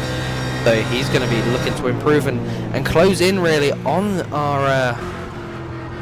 Actually no, Clive Lawrence is leading the AM class because Powell Ledwan came down pit road. My mistake, ladies and gentlemen. Yep, so Ledwan has made himself his pit stop. It was a 33.1 second pit stop there for Ledwan in that number 238 car. He is back out onto the racetrack and is classified in that 16th position overall. And just ahead of him is everyone's favourite driver, Mr. Matthew Orr, and he's currently running right now in that 15th position on the racetrack. Keep an eye out, though, of course, on our race leaders of Anders Dahl and Matt Backham. See when they're going to make that journey down onto pit road, and Anders Dahl to get closer to that 1 hour mark. You've got to think that it's going to be at some point very, very soon. And this all comes back to what we were saying at about half an hour ago, that just because Michelin was able to actually put away doesn't necessarily mean that it would be game over for Anders Dahl. He knew that this was going to be his opportunity to try and get some of that time back, and that is what he is doing right now in that number 103 iRacing Denmark car, as now the first hour of this race is scored complete in the books. And you've got to remember as well, with a short parade lap, these guys are able to be a little bit more risky on fuel compared to what they're able to be at both Silverstone and Road America, Jake. And we're going to see a look now. Have a look at Anders Dahl. Will he actually make that journey onto pit road this time by? Will he stay out and do another lap? He's going to stay out and do another lap on the racetrack. Yeah, wise decision by him there to stay out and do another lap. He's got to be coming down within the next 3 or 5 laps, I would say, because that tank of fuel has got to be getting very low now. Mac Backham stays out. Mac Backham comes down pit road actually. So that's the Radical Simulate team coming down, and also Blake Townend there coming down pit road. Gunnar Moore will also make the trip down. Michael Storm will stay out. In this race though, Sean Lees will also stay out. One of the M-Class drivers got caught up in an incident earlier on in this race. So there you have it, Will. The next guys running in the top 5, that is 2nd, 3rd, 4th, 5th, all coming down pit road. Michael Storm the only one deciding to stay out. Even Nick Thiessen decides to come down pit road. Will Marcus Mailer come down pit road? No, he won't. He will stay out. So we're going to have to watch now as Stefan Michelin now makes his way through turn number 19. Has Mac Backham already come out of pit road? No, he's still there on pit road. They're all filling up with virtual Sunoco race fuel, and then they'll be coming back out onto the racetrack. You see 3 of them abreast there. Matt Backham's going to be the first one of them to actually come out of pit road and come back out onto the racetrack. And he'll be doing that in about 5 seconds time, as that fuel is now pretty much topped up to the brim of that car, and then we'll just be waiting. You see, actually no, Blake Townend, it looks as though, no, it was actually Backham who was able to get out first, and then it'll be Townend who'll come out. A 42-second pit stop there for Backham. Townend, just waiting for him now, and he's coming out at 43.3 seconds stop there for Matt Backham, almost a second slower on pit road there for Blake Townend, coming out into a little bit of traffic as well. But now it's a case of seeing where is Anders Dahl on the racetrack, and he is right there, so very close to the end of the lap once again. We really do expect potentially Anders Dahl and the Irising Denmark DK car to come onto pit road this time by, so we'll keep our eye out. Will he actually come in from pit road? Will he make that dance to the left? The answer is going to be yes, he will. Anders Dahl in that 103 car coming onto pit road for the first time in this event, as our camera just goes behind the trees there. And there is Anders Dahl onto pit road from what is the race lead actually there, Jake? Yeah, he was in from the race lead, and Will, I think we actually need an empty box update, because he actually did just come down pit road and we didn't have the music ready. We'll come back to that later. Well, unfortunate there. But Stefan Michelin now making his way through the final set of turns. That is turn number 17. He is now into 16, sorry. Then he'll be into 17 and 18, them long right-handers where you can just leave the throttle out and hang it out there, really, as boys tend to do. Into turn number 19 now, the left-hander. Then turn number 20, the final turn on this long 3.4 mile circuit of the America's track. Yeah. Watching now, Andres Dahl, though, he's still in pit road. Will he be able to make it out before? Job's on pit road as well, but Michelin actually is now just coming past the start-finish line, and it is looking as though it's actually going to be Stefan Michelin who will go back out into the race lead by some considerable margin, because Anders Dahl is still classified on pit road, and now, only now, does he get back away, and his pit time there was a 50.09 second pit stop. Sebastian Job, keep an eye out on him. He just coming out pit road as well. That's going to be a 44.590 pit stop for him. He is back out and away on the racetrack. So it's all changed here, but the one constant is that actually it's going to be Stefan Michelin who once again will be classified as your race leader in that 1-2-0 car, and that gap's actually now up to 13.7 seconds on the racetrack, Jake. Incredible gap there. It was only about 8 or 9 seconds when he made his pit stop, so that big advantage there for Stefan Michelin on the racetrack. So he's going to just be stretching that lead out and hoping that his teammate of Hegelen can actually progress through the field of the amateur class, because he's going to have a lot of work to do. He currently sits all the way down in P8 in the amateur class, and he's got Rob Koss, Tom Stanley, Stefan Copens, Baslob and Jim Bollard all in front of him to catch, and they're all mixing it with the pro drivers at the moment. So Am and Pro mixing it together for the race leads. Yeah, a couple of drivers haven't yet come onto pit road, and they're a couple of drivers who you just talked about. Jim Bolland actually there in that 206 car hasn't yet made a stop in this event according to our timing and scoring. And then you've also got Baslob as well, scored about 2 seconds behind him on the racetrack. But Bolland right now is having himself a pretty good race in this event so far. Going to look on board with him as they work themselves down into this third sector of the racetrack once again. He's trying to catch onto the rear of Michael Storm in the 155 car. Hasn't had any luck really been able to close up, and actually see on the onboard camera there just a little bit of damage to the 206 car, the 1 AAA racing car of Bolland even, as they work themselves now down. Last couple of corners, will he come into pit road? Actually, there's only a couple of cars who haven't, and they are Bolland and Slob, who haven't yet made that journey onto pit road. And Slob, I'd say, is about 2 seconds back on the racetrack, so this could be an opportunity now for these two to sort out their differences on pit road. We do expect Bolland to come in, and here he comes onto pit road and also Bastard's going to come onto pit road at the same time. So these drivers are finally now going to make that journey onto pit road, and actually almost side by side there as they do so, Jake. Yeah, nearly actually making a coming together there. Bastard, I don't think expected Bolan to make such a abrasive stop, and he did really have a slow pit entry as well, coming around that left-hand bend into pit road. He seemed to slow down quite a bit, and it was a lot slower than other drivers' pit entry earlier on in this race. But looking back out front on the racetrack, Stefan Michelin now has been put back to classified as our race leader, and the gap is a 13.4 second gap, Will, and that's just a dial. But back to Matt Backham, it's a 21.9 second lead. Incredible stuff here from the rough, and you know, Backham really needs them championship points, and Blake Townsend back in P6 as well needs them valuable championship points. But someone we must mention who's now retaken the lead of the amateur class, Powell led one. Incredible drive by him, sitting P4 overall on the racetrack. He has moved up quite dramatically and led one in that 236 car right now. As you say, he's scored in the 4th place on the racetrack. Really got it going through that sequence of pit stops. He's got a couple of cars behind him. He's got Sebastian Job scored right behind him right now on the racetrack in that in the 185 car. And then Blake Townend's now fallen outside of the top 5. So Townend's day's been going from bad to worse in this event, Jake.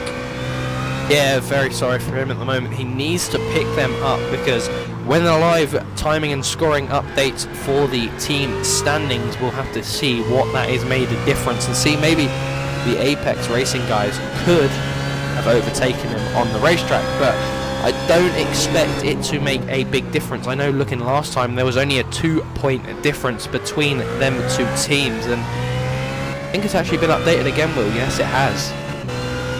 So we're going to get ourselves a 2-point separation right now between first and seconds. We'll get some confirmation up on your screens in just a couple of moments' time, but now only just 2 points are separating first and second as far as the standings are concerned.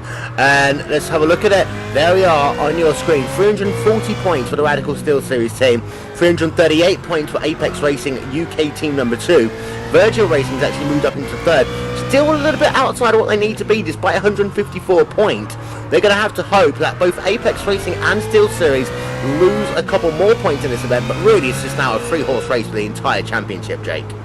Yeah, it is now as we look. I said it could be a 5, maybe 8-horse race, but definitely not now, Will.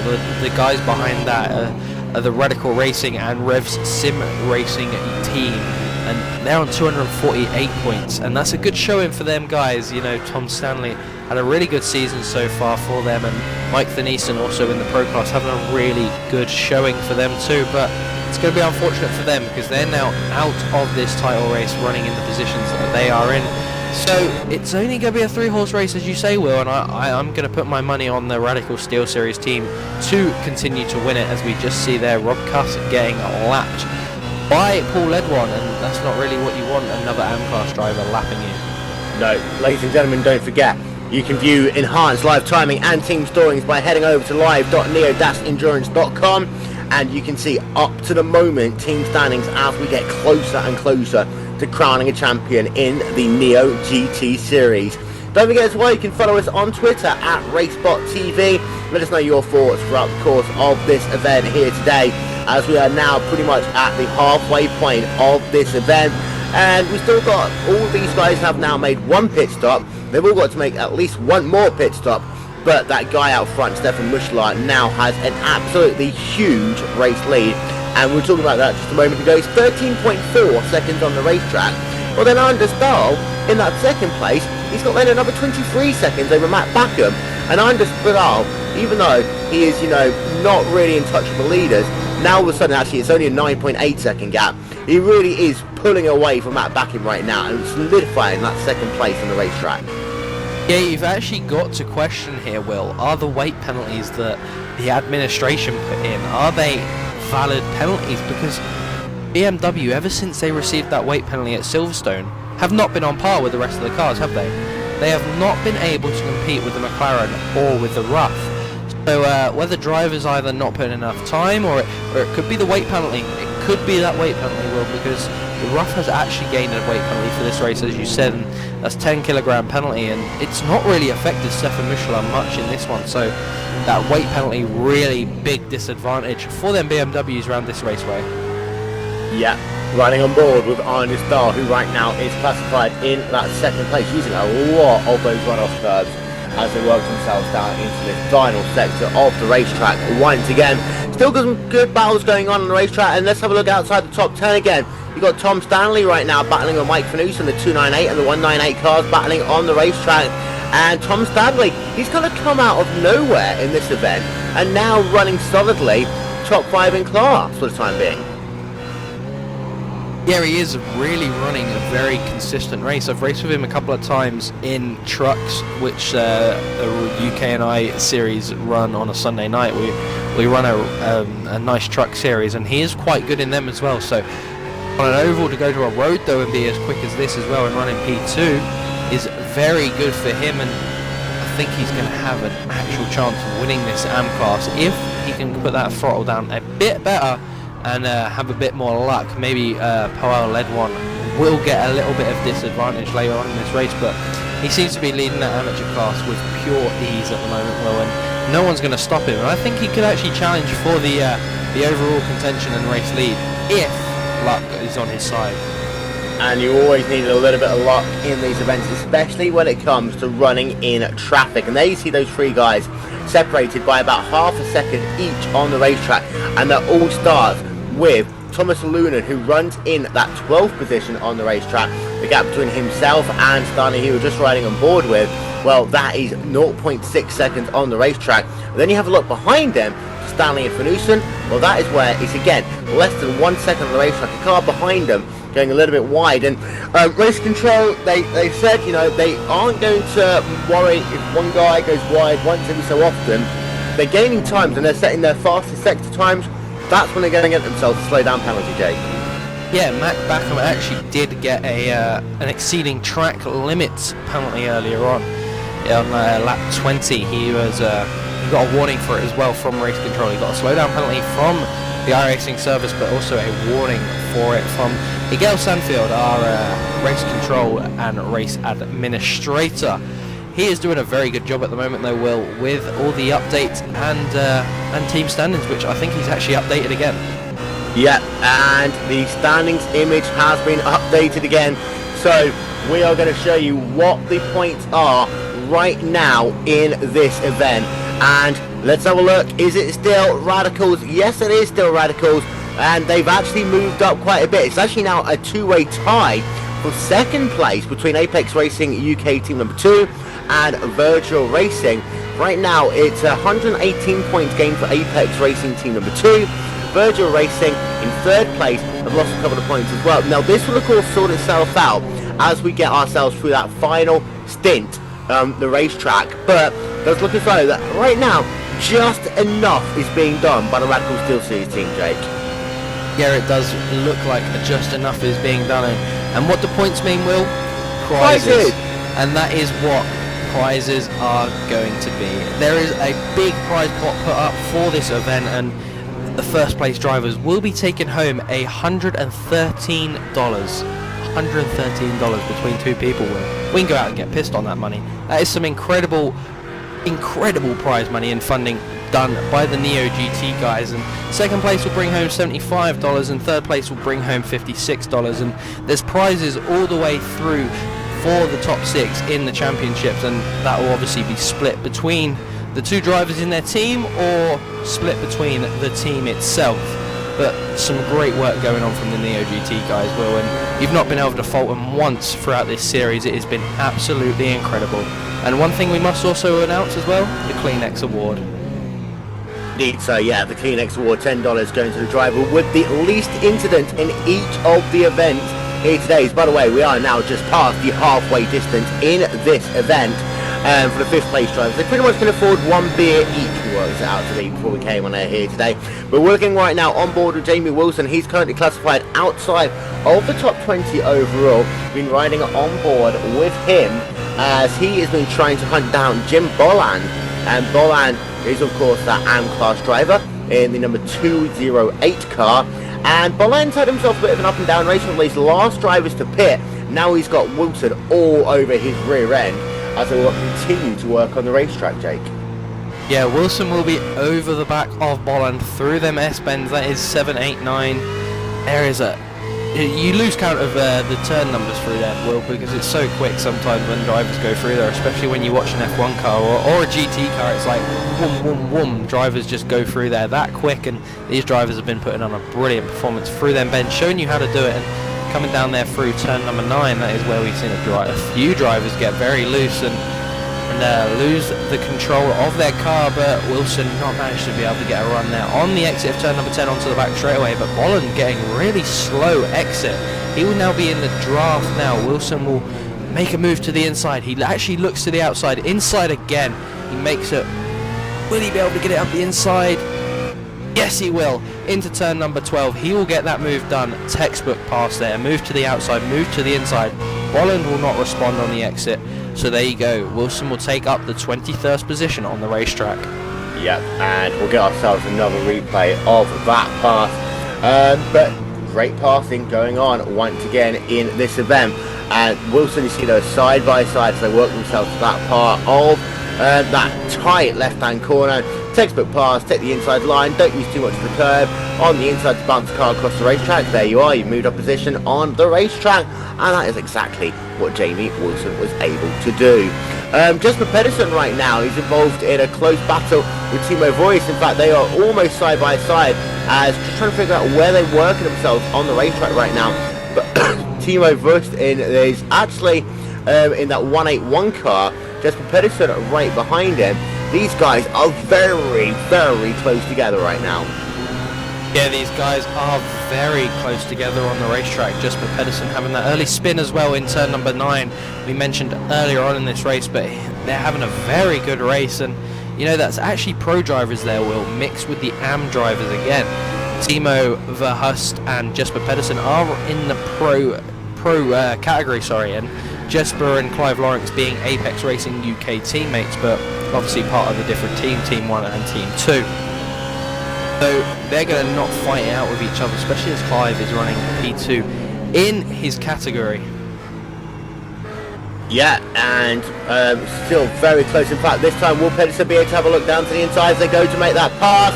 The answer is going to be Pedersen is mighty close there, and now he does actually get down to the inside, and he will actually not get that pass done, because first on the outside able to get better traction out the corner, and that was able to keep him the position on the racetrack. And ladies and gentlemen, we're joined by my favourite person in the entire universe, Mr. Egil Sandfield. Hello. Hello, Will. Hello, guys. I thought you said to me that you didn't want to talk to me today because you had a non-self-induced headache. Yeah, exactly, but I've woken up a bit, so I'm good now. Aha! So, you wanted to come and talk to us about this event. You given out a couple of penalties, more penalties than the last 2 races. You gave out one big penalty. In fact, it's actually the worst penalty that we've seen in Neo GT or Neo Endurance for quite some time. Yeah, indeed. Well, the beginning of the race was very quiet. We didn't have any incidents at all. But then, all of a sudden, we had some guys doing things that they shouldn't do. And the one you were talking about was that of the RS driver, Robert Potcony, who kind of deliberately went into the side of another car and who wanted to give him a penalty which corresponded to his actions. So that was a stop and hold for 2 laps. But he decided to step out of the car instead. And given out a couple of warnings for exceeding track limits as well. Now, take us through what the rationale is. Of course, some drivers are going to go wide and circuit the Americas like every one of these new tracks. They'd rather have painted tarmac rather than actual gravel tracks, but that doesn't mean they can use them. No, exactly. Basically, we say that it's okay to cross the white lines with all 4 wheels once in a while, but doing it consistently is not allowed, because then you are really taking advantage of more tarmac than you should be doing. So we are issuing two 2 warnings at first, and then we will hand out drive-through penalties in order to stop this thing going on. But so far the warnings are causing a good effect. We gave a warning to McBackham, and currently he's actually within track limit, so that's nice to see. And finally, before we let you go, very interesting team battle right now going on. Of course, not only for the winning, but also to round out that podium as well. And the last time we saw it, very close with Apex Racing and Virgil Racing in that battle for P2 in the championship. Yeah, definitely. It's been more exciting than we thought it would be. We actually thought that Radical's Steel Series with Townend and Rob Coss would just fly away, but as of now, it's wide open who's going to win this. And that's how it is in this endurance racing with 2 drivers forming up one team, that anything can happen. By the way, I'm going to have to interrupt you because Sebastian Job and Blake Townend are battling tooth and nail right now. And actually, we are having a look at it. It does seem to be that Sebastian Job is ahead of Blake Townend, but these 2 people have been battling for ages. Egil, thank you very much for talking to us. We'll talk to you at the end of the race. Yeah, sure, no problem. But Jake, this battle right now between Job and Townend is very close. And Townend all of a sudden getting himself back into a bit of a rhythm. Yeah, just while you were talking to Egil there, I've been watching this battle actually, and Joel Ledwan has actually played a big part in this battle here for P4 in the pro class, because he did actually hold up Sebastian Job to start with, which allowed Blake Townend to actually catch up and try and make a move, but Blake managed to dive it on up the inside into turn number 10. Didn't make it hold though, and he couldn't make it stick down the back straight into turn number 12. So it's been happening all the while we've not been focusing on this area. But I don't know what you're talking about. I'm focusing all the time. Well, I've not been seeing it well, but back out at front is Andreas Dahl is now 17 seconds behind the race leader of Stefan Michelin. Yeah, and behind, just to let you know as well, we have got another battle evolving, so we'll come back to this one with Blake Townend if anything does happen. But we've got Marcus Mayer in the number 106 car, and he is battling right now with Ahmed Yamin in the number 149 car in the battle for the 10th position on the racetrack. And these 2 guys looking pretty close right now on the racetrack. And of course, Ahmed Yamin, I think their team has always been known as the sexiest paint schemes on the Neo GT circuit. Yeah, very nice paint scheme there. I love that pink, and that's the colours I like to run in as well, and myself on the iRacing service. So anything with pink on it will have me attracted to it. And as you say, they do have some really good-looking cars, him and his teammate. So whether that's helping him in them go faster stripes and helping him go a little quicker and get over the back of Marcus Mailer is something that is probably not helping him that much, but he's actually dropped off a little now, and that's not going to be a big advantage coming down this back straight, because it's a very long straight and he's not in the draft range, so he will not be able to make that move into turn number 12, unlike what the drivers of Nick Thiessen is trying to do in front of him. And we are getting closer to the 1 hour warning in this event. Still plenty of battles, however, going on here in the Neo GT series here on RaceSpotTV. Jesper Pedersen right now is involved in a battle with Mike Van Oosten and Timo Voers. And Voers has fallen off that battle just a little bit right now. He got about 1 second on the racetrack, but Mike Van Oosten has got Jesper Pedersen all over the rim. In fact, Pedersen's looking down to the inside of him, not going to work there. Pedersen wants to get past Van Oosten in a hurry, and he's trying all forms of angles to get that job done, and that's allowing Voers to get back into this one. Yeah, it is really allowing them. When you battle, everyone is able to close up on the back of you, and that's actually one of the Apex Racing UK teams, just the Pedersen over the Radical Racing UK car of Mike Van Oosten. So very interesting to see if he can make a move into turn number 1. He's actually got a real drive there on the exit of turn number 20. Going to be in that tow up the hill Remember, this is the blind turn number 1. You cannot see anything up this hill. You cannot see where to turn in. You just have to guess sometimes. And big lock up there from the guy behind him. That's Timo Verhurst. Not actually managed to make the move up the inside, but very close to the back of Jesper Pedersen into turn number 1, Will. And it's actually allowing behind Clive Lawrence to get closer into this mix as well. So it's going to be a 4-horse race on the racetrack between Mike Van Oosten, Jesper Pedersen, Timo Verhurst and Clive Lawrence. These guys are battling tooth and nail for positions, and as we've already talked about, every point really does count as we are getting closer to the last hour of Neo GT for this year. Behind them, you've got Matt Orr and Steve Hobbs. They're having a battle on the racetrack right now. Matt Orr classified 18th overall, and behind them, Steve Hobbs classified 19th overall in that number 102 car. Both of these are pro drivers, but Matt Orr is trying hard, good old EmptyBox, to keep Hobbs behind them and just eked up that gap by a couple of tenths of a second so far this lap. Yeah, he is trying to get that gap out over Steve Hobbs, and done a very consistent race so far, but he did have that early spin earlier on as well, Will, so that didn't really play into his hand as Matt Orr is in the pro class, and he's currently running P15 in that class, so he's going to be scoring points for New World SimSport team number 2.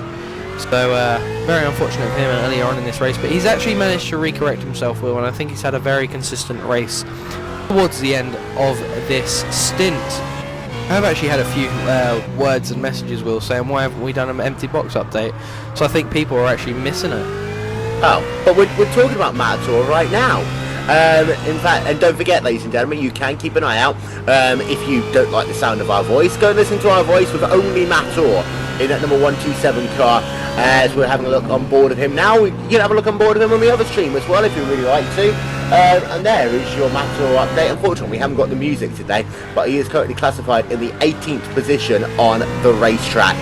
Let's go back to this battle between Ledwan, Job and Townend, because they are battling very closely still on the racetrack. And there you see all three of those cars separated by no more than a second between them each.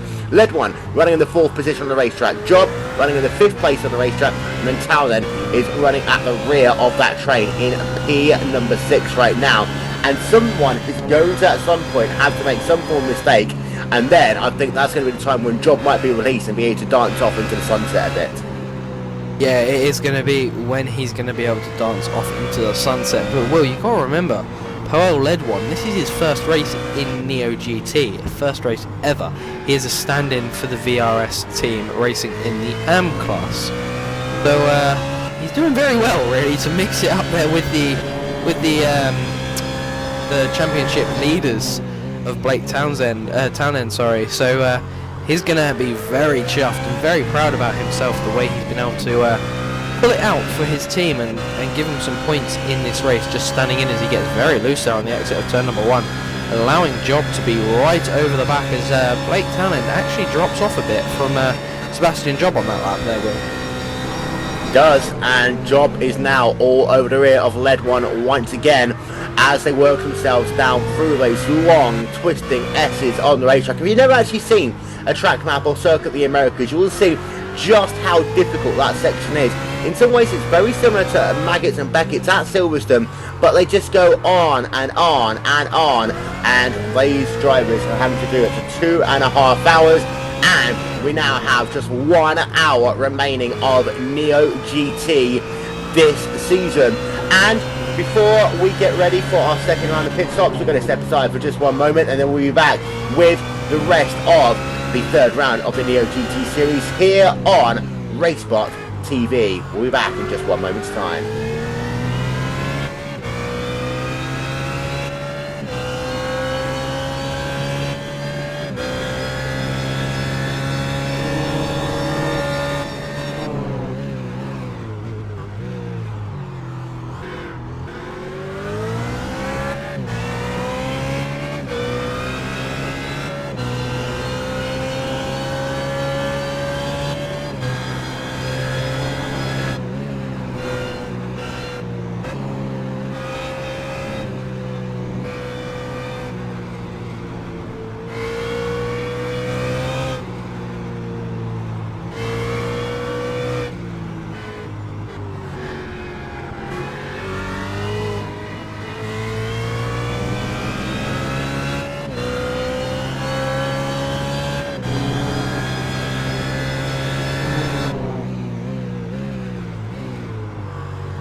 57 minutes remaining on the play clock in the third and final round of the Neo GT series here on RaceSpotTV. Wolverton along with Jake Cameron here at Circuit of the Americas, and we've been keeping you up to date all day long with the points situation. And here is how it stands right now. As you can see, it is getting close once again up top, with the Radical Steel Series team now on 330 points. The Apex Racing UK team just 4 points back. They've got themselves 326 points, with Virtua Racing just a further 2 points behind them.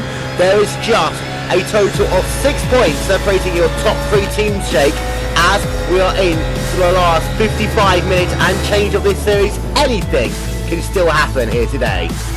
Anything can still happen, as you say, Will. And what a race it's been so far for Stefan Michelin in that Virgil Racing team. He's dominated so far. And the Radical Steel Series team, you've got to give it to him. I feel sorry for him currently because Blake's not had the pace he's had in the past 2 series, and Rob Cuss made that early mistake again. So really not played into their favour today for that team. But they've got to just keep going now, and hopefully Blake can make something happen under pit stops and jump that number 185 car off Sebastian Job. Going to run through your top 10 as it stands right now. In fact, actually, before we do that, Ahmed Yamin is on pit road, so we'll go and see if we can get a look to see what is going on with Ahmed Yamin there in the number 149 car, looking to get himself back out onto the racetrack, making his second pit stop of the day. He's going to come onto pit road earlier than most people. He should be out and away in just a couple of moments' time, and we're actually therefore probably expect to see Mushla on pit road in a couple of moments' time as well. And there you see now Yamin back out and away on the racetrack. A 33-second pit stop for him. He should just be good to go to the end of the race now in his car. And Ahmed Yamin, you see, back he comes through turn number 1. You've got to be careful when you actually come out of pit road here, Jake, because it's such a tight radii through turn number 1 that you pretty much have to slow down to nothing to get through that corner. Yeah, I mentioned it earlier on that there is so many lines into that turn that the drivers take. Some drivers tend to go to the outside, some will stick to the inside where the pit exit is, and some will actually go straight through the middle. So you could, in theory, have a three wide battle into turn number 1 if it came down to it at the end of this race. But definitely a very strange bend to race at, because you can't really see the angle that you're turning until you get up to the top of the hill, and you need to start turning in. That is where you actually notice where the exit of the bend is and where the apex is. I'm going to interrupt you because this is a great battle we're seeing now. 3 guys separated by pretty much a tenth of a second each on the racetrack. You've got yourself Michael Storm, Jesper Pedersen and Mike Van Newsom. We're seeing it on your screens right now. This is proper crazy racing right now, and they are pretty much 2 wide coming down into that second to last corner. A little bit of contact there. I believe that was with Pedersen in that number 184 car. But these guys are so close on the racetrack. That Leo Bodner car. Oh, car going a little bit sideways there. And that, I believe, actually, yes, it was potentially Jesper Pedersen in that Apex Racing UK team number 1 car. So not the one involved in the championship, getting himself a little bit loose there on that final corner. We'll get ourselves a replay of that up on your screen, because that was a great battle, Jake. Yeah, really great battle there. Well, I was actually watching that while I was speaking about something else as well. But really unfortunate there for Jesper Pedersen. On the exit of turn number 20, he got very loose there. I think he just kept the throttle pinned and got very loose, and he couldn't be able to control that. But Clive Lawrence, though, this is holding him up because he's currently second in the in the AM class, and he doesn't really want these drivers battling in front of him like that. And Timo there really close onto the back of Jesper Pedersen. That was in turn number 9 down through turn number 10, as actually Mike Thanusen there runs really wide. That's surely got to be a slowdown penalty, as he actually now gets passed by Timo, and there's so close there, and there's no room to breathe between these drivers, Will, and that was nearly a big incident there into turn number 11. Really was. On board with Van Newsen in that number 198, Radicals Racing UK car as they come down into this hairpin. Is he going to make the move? The answer's going to be no. He's actually getting out the throttle very early there. we've heard that we're on this throttle trace, the car's still going all over the curbs. But this is an amazing scrap here between these drivers. No real championship implications for them, but at the same time, you know, in some ways there is. If these four come together, it can actually help some people. Let's remember one of them, Rob Cass is one of these drivers. It would help if these four came together. And actually, if these four tangled, it could actually help the Radical Still Series team. Yeah, it could, and it is actually going to help him, Will, because I've just been told by our race director, Egil Sanfield, that Jasper Pedersen, is going to have a 15-second stop and hold penalty. Wow. That's really going to shake this battle up now for them positions. It's just being waited to put on to the race control administration in the server. I've also been told that Rob Cuss is going to move up a lot of positions and change the championship standings due to that position. Yeah, Rob Cuss has currently scored 1 lap down. In fact, actually, my time in scoring, he scored 2 laps down right now. But for Jasper Pedersen, this is not what he wants. Of course, he's got a little bit of a damaged front end right now. You see that there on your screen, and that Apex Racing UK team number 1. And let's not forget, it's team number 2 who is battling for the championship for Apex Racing UK. Not team number 1, so this drive-through penalty will not have that big of a championship implications directly, indirectly. Still a lot to play for here with 50 minutes remaining in this event. That battle settled itself down a little bit, but the battle with Mator and Steve Hobbs, that one does continue on the racetrack. Mator in that number 127 car is scored there, and because you asked for it, here we are.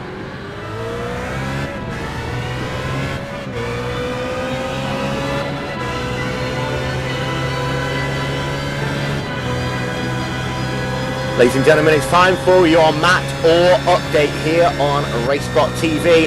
Mator is currently classified in the 17th position overall, and he is currently having a nice little battle with the guy scored in the 18th position. That is Steve Hobbs. That was your Mator update here on RaceSpotTV, also known as your EmptyBox update.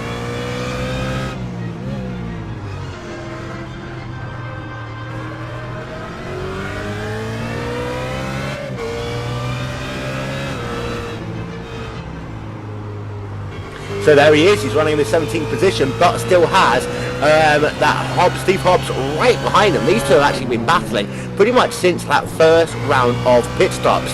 Let's go a little bit up through the field actually. Sebastian Job, Blake Townend still battling for that 5th position. And what happens when you're not attacking, Jake? You're defending. And it seems to be that Sebastian Job, because he's had to defend this entire spin from Blake Townend, actually, he's not really been able to really put much pressure on Power Led One. Let's not forget, we've got an AM class driver right now, classified in the 4th place overall. Yeah, incredible drive from him, and I think he's actually played a big part in this championship at the moment between Sebastian Job and Blake Townend. He's played a big disadvantage, into Blake Townend and his charge for the championship with the Radical Steel Series team. So they need to get their foot down and get by that AM driver and say, we're coming through with the pro drivers, and just stand their authority a bit more, because it seemed like they were being a little bit, how do you put it, wimpy with him really. They weren't racing him as they would race each other in the pro class. They just need to get by him and say, right, we're going with the pro class drivers, we need to get away from you, because he really did play a big effect, and they're actually now 2 seconds back from him due to that hold-ups and also due to them battling together. And if Blake sticks in that position, it's going to be a really tight championship battle.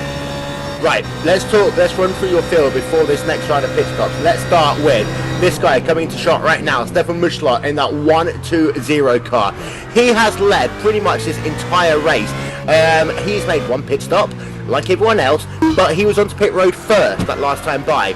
He now has a 19.7 second advantage over Anders Dahl, but this pit stop for him is going to be probably about 10 seconds longer than Anders Dahl, bringing that gap back down to around 10 seconds on the racetrack. For Muschler, though, he's got this race under control. What he needs to do is bring this car home, because that's actually going to really give Virtual Racing a good chance of potentially getting themselves a championship overall, Jake. Yeah, it will really give them a big opportunity if he can bring that car home in the P1 position. But don't know what he's riding on, Will? His amateur teammate, Andre Heglen. He has only just got married, so married life could be taking its toll on him, and that could be why he is running so slow and so far down the field. But he's having a very good start in that 4th position currently in the AM class, but he needs to catch Tom Stanley and Clive Lawrence, who have actually now switched positions. Clive Lawrence has actually now taken the 2nd place in the amateur class away from Tom Stanley, so we didn't see that, whether Stanley had a little bit of a... Stanley's actually in pit road. So that's our first of the pit stops, Will. Yep, and there we see Stanley in that Radicals Racing UK and 24 Racing team. They wanted to make it difficult for us to say, so therefore we're going to say it. But he's on pit road, and there we are, 35.696 seconds. He is out and away. Back onto the racetrack is Tom Stanley in that number 15 car.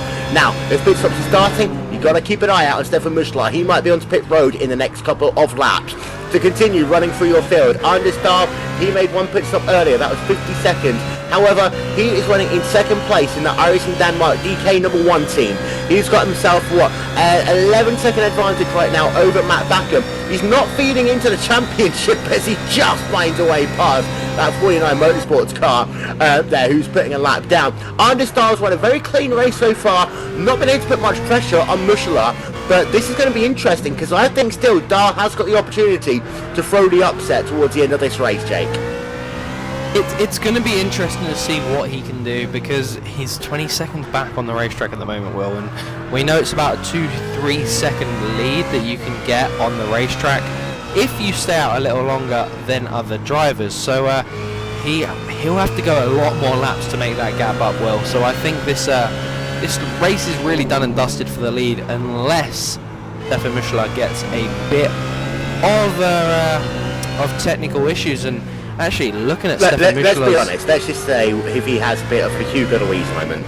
Okay, a bit of a Hugo Louise moment will be very nasty to Hugo, Will, which we said we weren't going to do anymore. But anyway, looking back at the Virgil Racing team, and Andre Heglen has actually just lost out to Ahmed Yan in the AM class. So, yeah, but Yamin's on a slightly different strategy, let's not forget that. So it's actually, not Yamin's actually a pro driver. So that's actually me getting that one wrong, as we see him now come down pit road. So Andre Heglen is down pit road. And this is actually moderately important as far as the championship is concerned. So we've got to keep an eye out on this pit stop, the 217 car of Antoine Heglen, and also will Stefan Muschler come onto pit road this time by as well. Let's have a look at the pit time then for Antoine Heglen. Going to be 4 fresh tyres for him. He's going to top up with race fuel as well. And there's a lead change in the championship as it is right now. However, of course, things are going to change throughout the rest of this event. But as it stands right now, it is Apex Racing UK who are to the lead of the championship. We're having a look at Antoine Heglen, of course. He's making his pit stop right now. 26 seconds on the stop for him. He wants to get something around the 35-second mark. That would be good enough for him, but he'll be out and away in just 1 moment's time. There he is. He is out and away, and he is going to now have enough fuel to get to the end of this event without having to stop again. So for Antoine Heglen, that is it. It's now just all a case of bring that car home, and potentially Virgil Racing could win themselves a championship here today.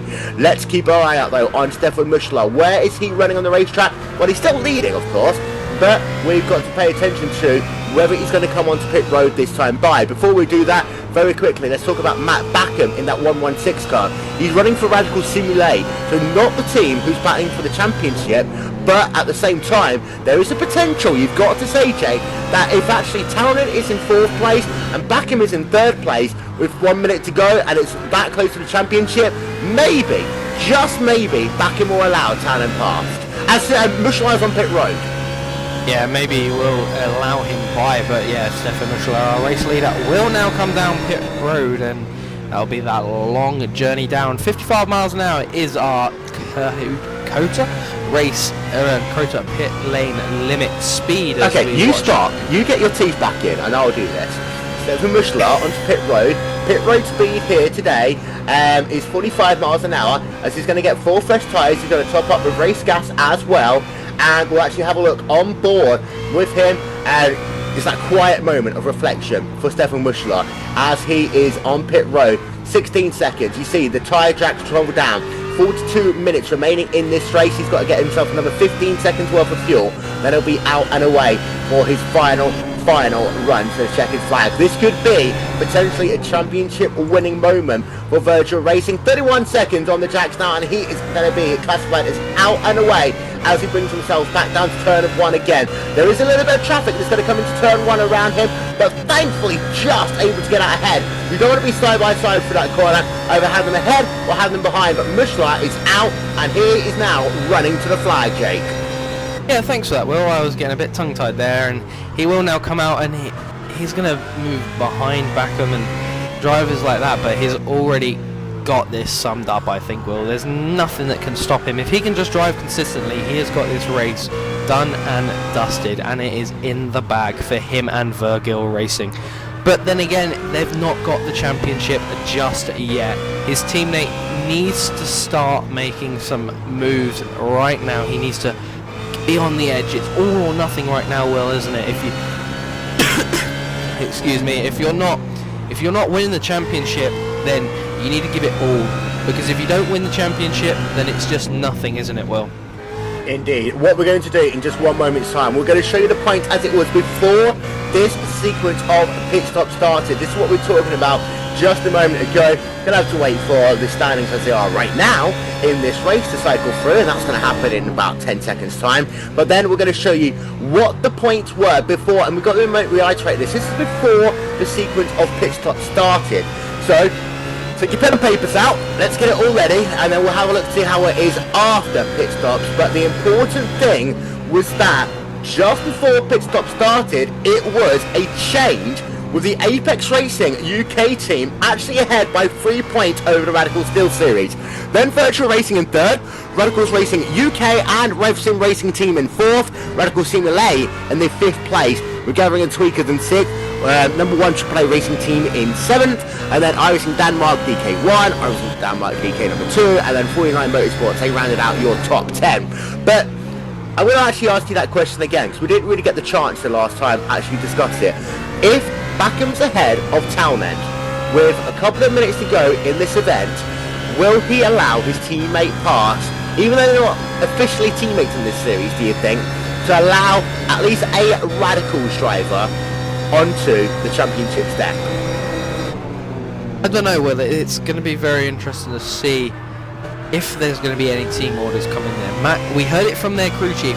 Mac Backham said there will be no team orders between us in this race. So whether that means no, I'm not going to let you win the championship, or does it mean I'm not going to race you while we're going, but if it gets to a last lap, then I may allow you by. I think Mac being Mac, I think he would allow his teammate by to win the championship, because not only does it affect the Radical Steel Series team, but it also helps the whole team in general. It's not only Blake and Rob that will benefit from it, it will be the whole team. So I'm sure he will do the team thing and allow them by, Will. And of course, I know there's one guy right now who is very, very nervous, and that is the team principal for the Radical Steel Series organisation and the Radical Simulate organisation. That is Mr. Andy Kirstoff. So, Andy, good afternoon. You know where we are. Come and say hello to us and let us know what's going on in your world, as I'm sure you are biting your fingernails right now with 38 minutes and 15 seconds left in this championship. Matt Backham's currently scored in the 2nd place. Sebastian Job has currently scored in 3rd. Blake Townend, he now basically needs to find a way past Job in order, I think, to get Radicals this championship.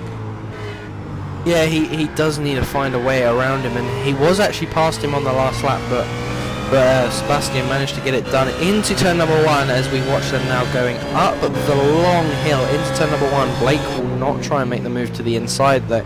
He'll just sit behind. I think he's going to wait for that set of pit stops, see who blinks first, who will go down pit road first, and that's when you really need to make that advantage work. If Blake has an extra lap or 2 of fuel and can stay out a little longer than Sebastian Job, we know that they all pitted on the same lap.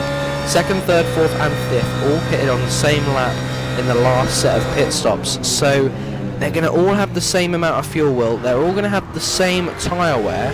And that is another question as well. Will drivers take 4 tyres, or will they only choose to take 2 tyres or no tyres in this final pit stop? Yep, an interesting one to be having. We're going to step aside for just 30 seconds to refresh a little bit of an overlay, and we will be right back. Don't go anywhere. It's one of those Fox Sports 30-second adverts, and it's coming to you right now.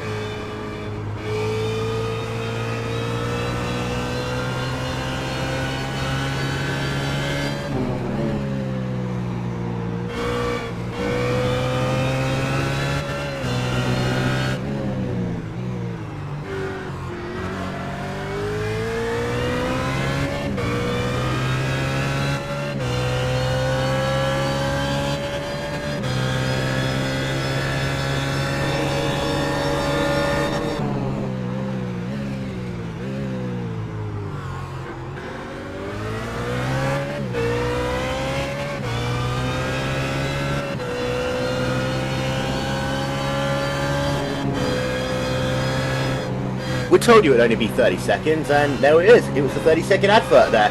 Welcome back. 36 minutes and nothing remaining in this event.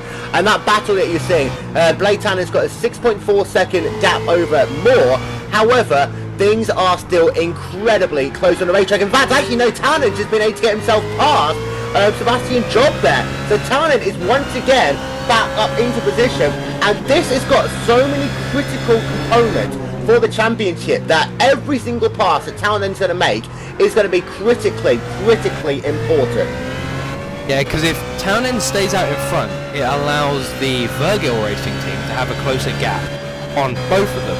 But if Job's out in front, then the Virgil Racing team do not have as much of a close gap. So it all relies on this battle really will for the 3rd and 4th positions. Yeah. And you see, this is the battle for the 3rd place right now. Blake Townend running in the 3rd position, Sebastian Job in 4th. This one will likely go down to the wire, and this has got so many connotations on it, you cannot believe.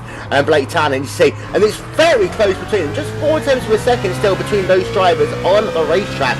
Of course, you've got to keep your eye out on Sebastian Job as well in that number 185 car, and of course, he represents Apex Racing UK team number 2. Therefore, you've got to argue, whichever one of these drivers finishes out front, pretty much, they're going to be the champion, Jake. Yeah, it will be the champion, and it will be the championship decider, unless one of their amateur drivers falls all the way back through the field. And I don't really see that happening at the moment, but, well, I'll tell you one thing, the Virgil Racing car of Andre Heggelin could really make some big jumps. He's already pitted, but Tom Stanley, who's in front of him in the class, Clive Lawrence as well, they have not pitted in that amateur class, nor has Jim Bolland. You know, this could be a big difference in the championship if Andre Heggelin can get up there and take them positions away from them drivers. Then it could turn the championship on its head, and that battle for 3rd and 4th could mean absolutely nothing. Indeed, sir. And let's not forget, Bolland was one of the last drivers to pit like last time by. We have got a car just coming down onto pit road. We saw it from the side of our screen. So we'll get confirmation of who that is in just 1 moment's time. We are getting word that potentially it could be Clive Lawrence. No, Clive Lawrence has actually spun. This is important. Clive Lawrence has just spun his car around. This could be a huge game changer, Greg. Let's actually get a replay up here, see what has happened to him. This is Clive Lawrence in that number 285 Apex Racing UK team number 2 car, the AM driver who is battling for this championship. Let's see what's happened to him, because this is a critical, and he's lost at the same place we saw earlier. Just avoided the wall. I don't think he's lost any positions out of it. In fact, he might have actually lost a couple of positions there. Clive Lawrence, this is huge, Jake. This is absolutely massive, Will, but, you know, Andre Heggelin is miles behind him, but Tom Stanley could make a big jump on this, though. Boland was the guy that just came down pit road, Will, that we have now got confirmation on. That was him coming down pit road. Will Heggelin be able to get out in front of him? Yes, he has. Heggelin is actually now up into turn number 4, as well, so he's pulled a massive gap over Jim Boland. So this is all happening now, Will, in the last half an hour of this race. Everything is to play for. So I'm now watching our race leader Andres Dahl as he comes through turn number 18, turn number 19 in a minute. Will he come down that long pit road, or will he stay out for another lap?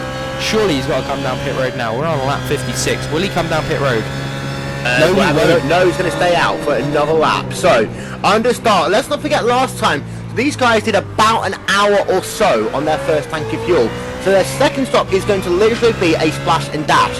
Now, we have no method at all of saying that Mushla is probably going to go back to the plate, because right now it's about a 36-second gap. But Matt Backham is now onto pit road in that 116 car. You see him just coming onto pit road right now. So for Matt Backham, this is that chance for him now potentially to maybe allow Blake Townend to go past without it looking like team orders. Yeah, it is where he could make a little mistake in pit road maybe. But, well, if he allows Blake through, it's going to then allow Sebastian Job through as well, which is going to give that Apex Racing Team number 2 another advantage as well. So they all need to think about that really, and they need to think about what's going to happen and how are they going to be able to do that if team orders did come out into play. But it's going to be very interesting because I don't think Blake's got that momentum wheel. I don't think he's had the pace all day to challenge for a podium position, so I think he's going to have to settle for third or maybe fourth in this one. And Backham comes out of pit road, a 31.5 second pit stop for him as he comes back up the hill. No cars around him, he can take whatever line he wants. He almost ran over that white line though. You don't want to do that because that will give you a penalty. And there's actually a car that was stopped, I think, on the racetrack just ahead of him.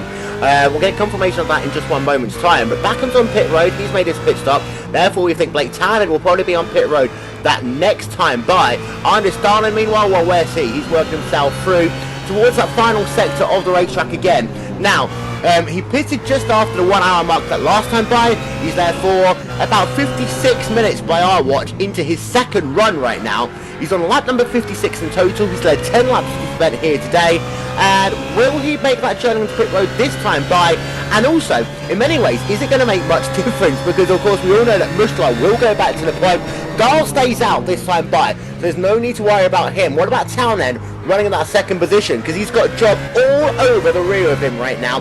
And if these two come onto pit road together, it's going to be mighty interesting to see what happens. And, of course, whoever wins that battle could actually win the overall championship. This is going to be a great scrap.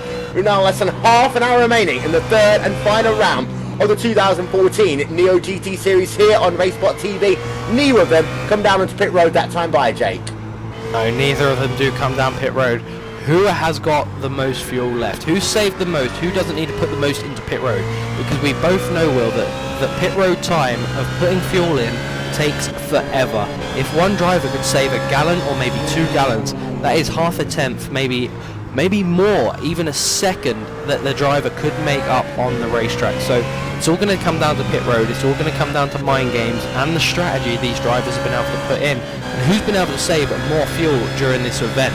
And to be honest, I think that Blake would be able to save a little bit more fuel because he's been running in the draft for a little longer than what the rest of the guys have, and he has been behind Sebastian a lot more than what Sebastian's been behind Blake. But Will, look at this. So Stefan Mushla is only now 5 seconds behind Sebastian Job, and they've not pitted. Yeah, I want to make one quick point very quickly. First of all, don't forget, enhanced live timing and scoring. Go to live.neo-endurance.com and you can get up to the second team standings as we are into that last half an hour. But you made your point about a gallon and a half. You don't even need to save that. It could be as simple as 0.2 of a gallon. You know, a little bit here and there, just to tip you over the balance. What you need to do to get that final lap. And as I was saying at the top of this broadcast as well, one thing you need to remember is Job looks down to the inside, not quite close enough that time by, however, to make that pass happen. Jobs is looking very racy. I think he wants to try and find a way past Blake Townend right now. Wasn't able to get it done there, but that was a mighty close move from Job, and he's trying to do the cut under, the cut over, all over the place right now as we're on board with Sebastian Job in that number 185 Apex Racing Team number 2 car. I think actually what he wants to do is try and get past, because he might be coming onto pit road this time by, and he didn't want to be held up actually by Blake Townend, who had a bit of a slower stop that last time by. But to go back to the point I was making previously, it could just be 0.1, 0.2 of a gallon that you need to save. Do they come into pit road this time by? The answer is no, not again. So Job stays right behind. And also, you've got to remember that last lap. you know, if one of these guys tries to be risky, they can make it ahead on pit road, but then fuel conservation will have to come in on that final run to the flag. So much to think about with 27 minutes remaining on the play clock, Jake. Yeah, but we saw an incredible battle between these two at Road America as well, Will, and we can remember what happened there. They're coming together with only 20 minutes left of the race. They came together, but Blake didn't get a penalty for it, if you can remember rightly, because he allowed Sebastian Knoback by, and then he hunted him down until the end of the race, and then he overtook him cleanly and won the race. So this is basically like that first race at Road America again, Will. These two fighting out for not the race lead this time, Will, the championship victory, which I think is much more important than a race win. And watching Andres Dahl now as he makes his way around turn number 12, will he come into pit road this time or will he stay out again?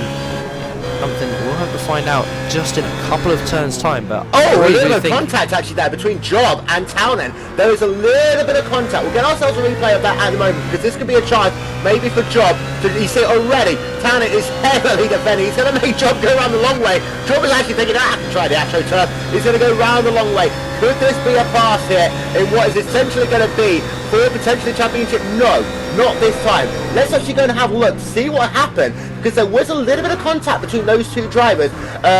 With Sebastian Job, we're riding on board of him. This is coming onto the straightaway. No contact, but mighty close. And there might have just been the slightest of WTCC nudges there between these two drivers, but they do carry on, no harm, no foul, and of course, I'm sure Neo Race Control does not want this to come down to a penalty box situation with these two drivers. Anders Dahl isn't yet come down onto pit road. Will these other two drivers come down onto pit road this time by? And yet Townend is coming down this time by. We are getting word. So you see Townend dancing to the left. Job stays out. This could be imperative now for Job, because Job with that extra lap. Less time on pit road, a little bit of clean air. This is huge now as far as the championship is concerned. Yeah, this is going to be a massive thing for these drivers. And Clive Lawrence actually in pit road as well, where we missed that one. He was running second in our AM class, and this could make a big charge as he now comes out of pit road.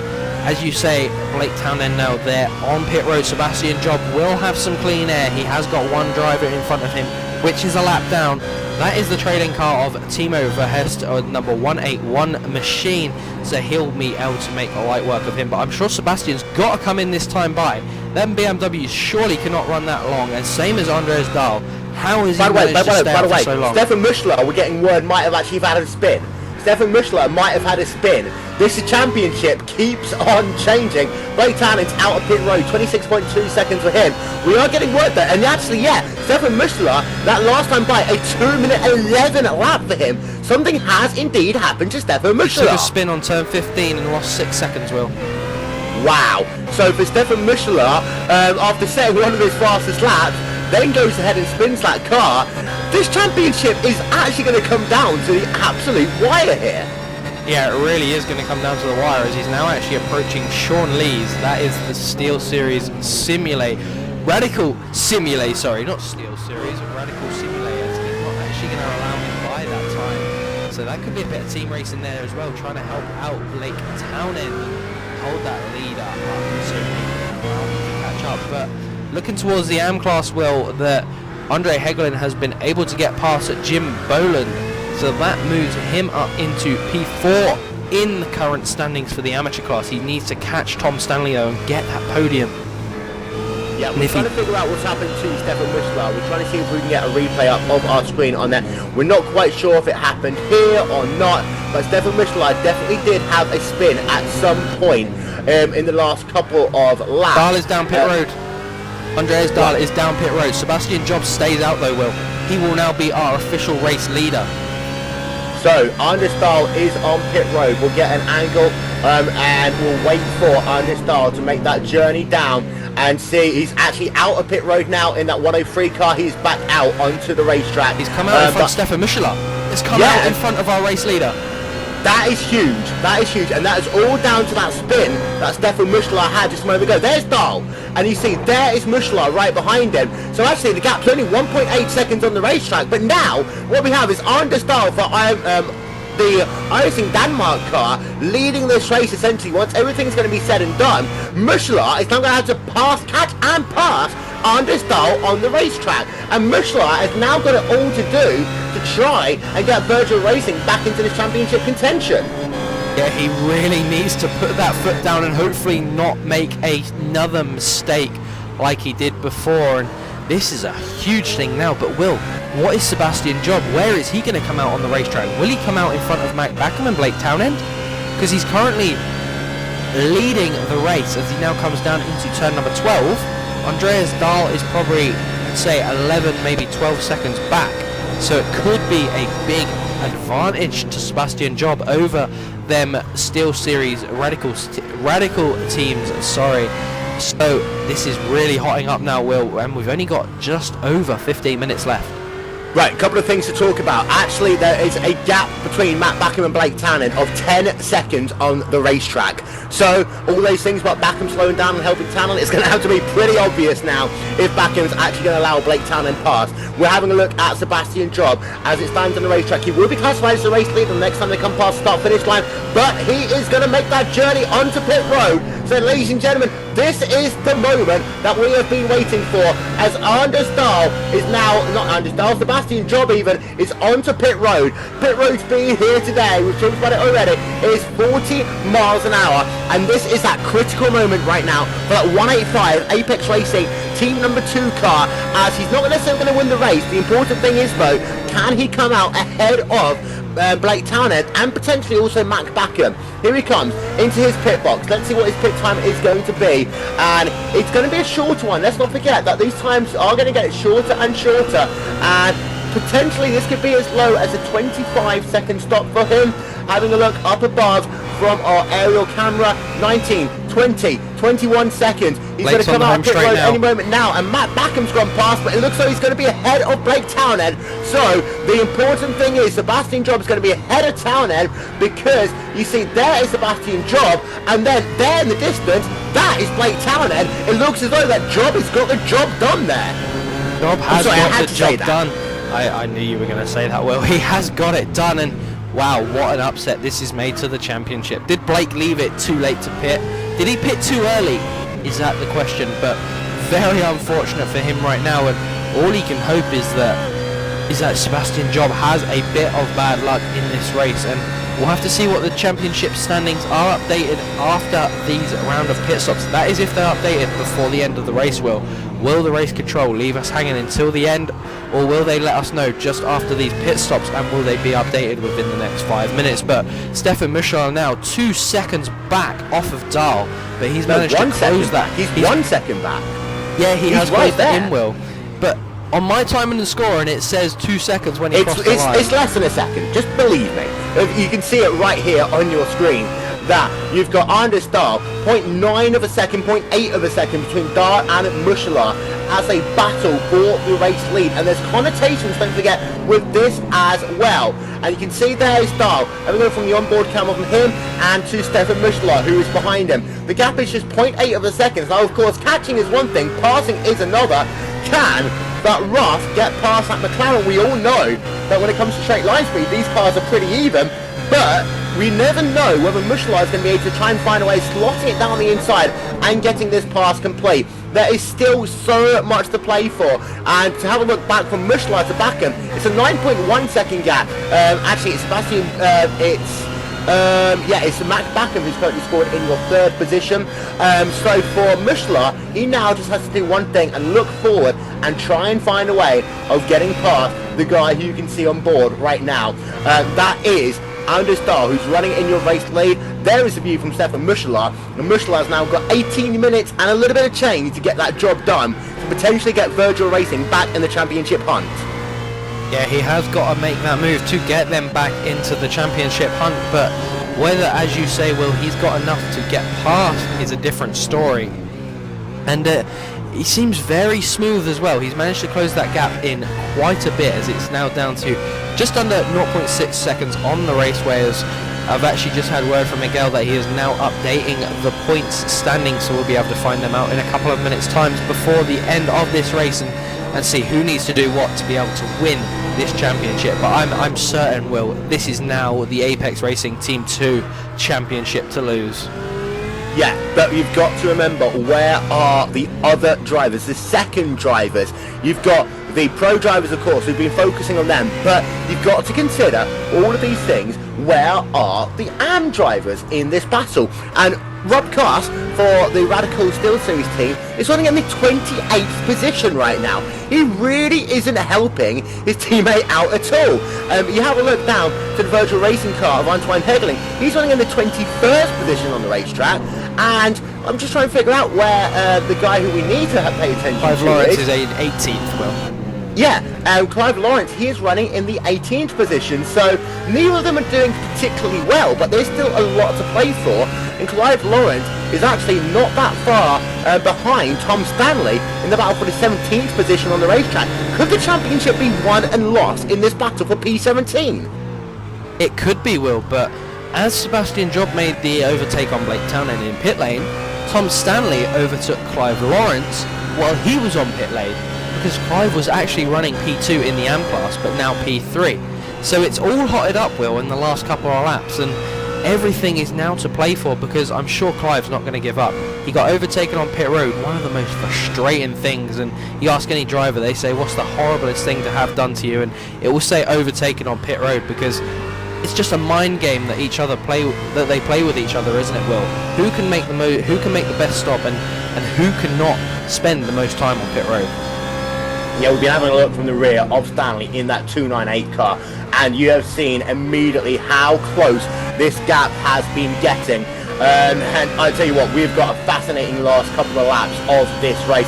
The gap right now, 0.5 of a second between Stanley and Lawrence. This could be the pass. We're going to stick with this for a couple of moments to see whether or not Lawrence can get past Stanley, because if he can, then potentially this could be the championship going in the direction of the Apex Racing team. And right now, Stanley in that 298 car, he's holding on honour for not the Radicals Racing UK, he's actually helping out the other Radicals, Jake.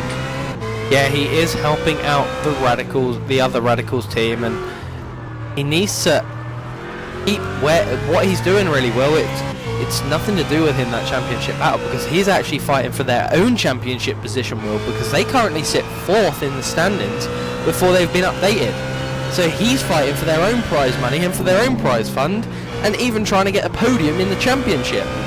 So he really needs to sit there and start getting going a bit more, and hopefully pull that gap away from Clive Lawrence, because then he'll be able to have an excellent run to the end. This is fascinating stuff here. Clive Lawrence has got 14 minutes and 33 seconds to try and get that job done over the guy that you see in front of you right now. Can Lawrence stuff it up the inside coming into turn number 1? These two cars are pretty evenly matched as far as top speed goes. You see that actually Lawrence wasn't really able to get much in the draft there at all, running a lot of curve. And don't forget as well, Lawrence made a spin earlier on as well. That spin potentially could have cost Apex Racing UK the championship. It could have cost them the championship, Will, but the championship point standings have now been updated. We'll get them on your screens very shortly, just before the end of this one, to see, as we actually have a spin. Stefan Muschler has spun in turn number 1, Will. He was fighting for the battle with Andreas Dahl, and he has now spun around on turn number 1. Replay coming up on your screen in just 1 moment's time, and for Stefan Muschler, this is probably now his race over as far as being able to get the race victory. He was right on the rear of Anders Dahl. We're having a look back from a little bit further back from see where we are on the racetrack right now. Stefan Muschler in that virtual racing car, but this is actually the same place that drivers have lost it all day long. That same corner, he just keeps it out of the barriers. But Stefan Muschler, I'm going to have to give that like the death corner or something, because that corner has taken so many people out here today. Going to get ourselves another replay. This is Onboard with Muschler. You see at the rear end just steps out as he hops over the curbs, spins that car around. Stefan Muschler is likely now not going to win this race, and Anders Dahl has now got the ability to just drive away in that number 103 Irish and Denmark car. That will help their championship standings out. What it's going to mean is now just a 2-horse race for the championship, and we are going to update the point on your screen pretty much in 5 seconds time, and this is how it stands right now, and it is Radical Steel Series leading. In fact, no, it's Apex Racing leading, but no, I can take that back. It's Radical Steel Series leading by 9 points right now. So 9 points, 335 points for Radical Steel Series, 326 points for Apex Racing UK Team number 2. Every point is going to count in the dying moments of this race.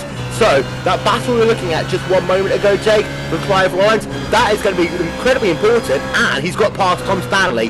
But the issue is, for Clive Lawrence, he's now got to catch 10 seconds up to the rear of Mike Van Oosten with 12 minutes to go in this race. I'm not sure that can happen. No, I'm not sure it can happen, and actually second now in his class, but I'm sure Tom Stanley needs to move and get a move on if he wants to have an effect in this championship and be the killer, really, because it's very unfortunate now that Clive did take that spin, because if not, he could have been challenging Parel Ledwan for the lead in the AM class, and a lot more positions he could have been having. But very unfortunate going back there to that Stefan Muschler incident. That was actually on turn number 9, my apologies, thinking it was turn 1. And as you said, Will, that is a very, very bad corner for drivers today. They've just been getting very loose, and we've not actually seen any of them hit the barrier yet, so they've all done some good saves, and I managed to keep him out of the fence, but that gap's now a 6 second between him and Dahl. So it's basically the race summed up now for Dahl, and we called it a bit too, well, I called it a bit too early for Muschler to take the win. Yeah, and having a look now from the rear of Clive Lawrence, the one thing he cannot have is Tom Stanley getting back past him. The gap's about 0.5 of a second on the racetrack. 11 minutes left on the play clock here, and what a fascinating ending we're going to have to the Neo GT Series. Don't forget, ladies and gentlemen, you can let us know your thoughts on Twitter at RaceSpotTV. Follow us. Also, like us on Facebook as well. Like me on Facebook as well. Facebook.com/I am Will Vincent. And Stanley tried to stop it down on the inside there. Wasn't able to get the job done. Now, I think the last thing any of these drivers will want is for a bit of contact, potentially a crash with these two drivers. But Stanley is not allowing Lawrence to get away with this one too easily. Just keeping an eye out on the lap times, because last time by, Clive Lawrence was about half a second faster than Mike Van Oosten. That is not going to be important in any way, shape or form. They're not going to catch him. One more thing that could really change it is potentially there could be some guys running out of fuel in this event, Jake. Yeah, there could be some guys running out of fuel, but Will, you're on about the battle here with Clive Lawrence and Tom Stanley.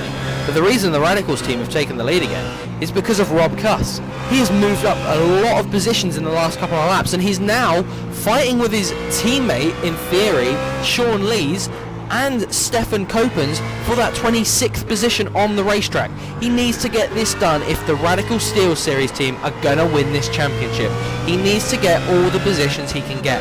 But you look behind him, Will, look at the amount of cars there that are all there fighting for that position.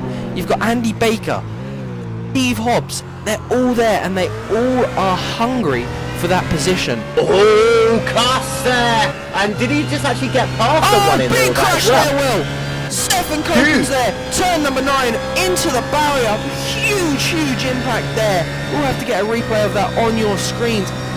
That has played a big championship upset there, Will. Well, it was actually just outside of it. It's going to make life easier now for Rob Cuss, but this was as they came up the hill, the same corner, death corner that we've been talking about all race long, but there was Stefan Coppans. He was TFR, Tilford racing driver. He went wide, and then his car, he just came back across the hill, speared it across the racetrack, into the fence. I don't think he actually hit anyone else. No, he didn't. But Stefan Coppans is going to be classified as out of, not necessarily out of the race, but very severely damaged, and that is going to help quite a bit there as well. Let's get ourselves an onboard replay there with Stefan Coppens getting himself a little bit wide, then onto the grass, then spearing into the barrier, hits the barrier, and his race is pretty much done. That potentially could give the championship now to the Radicals team.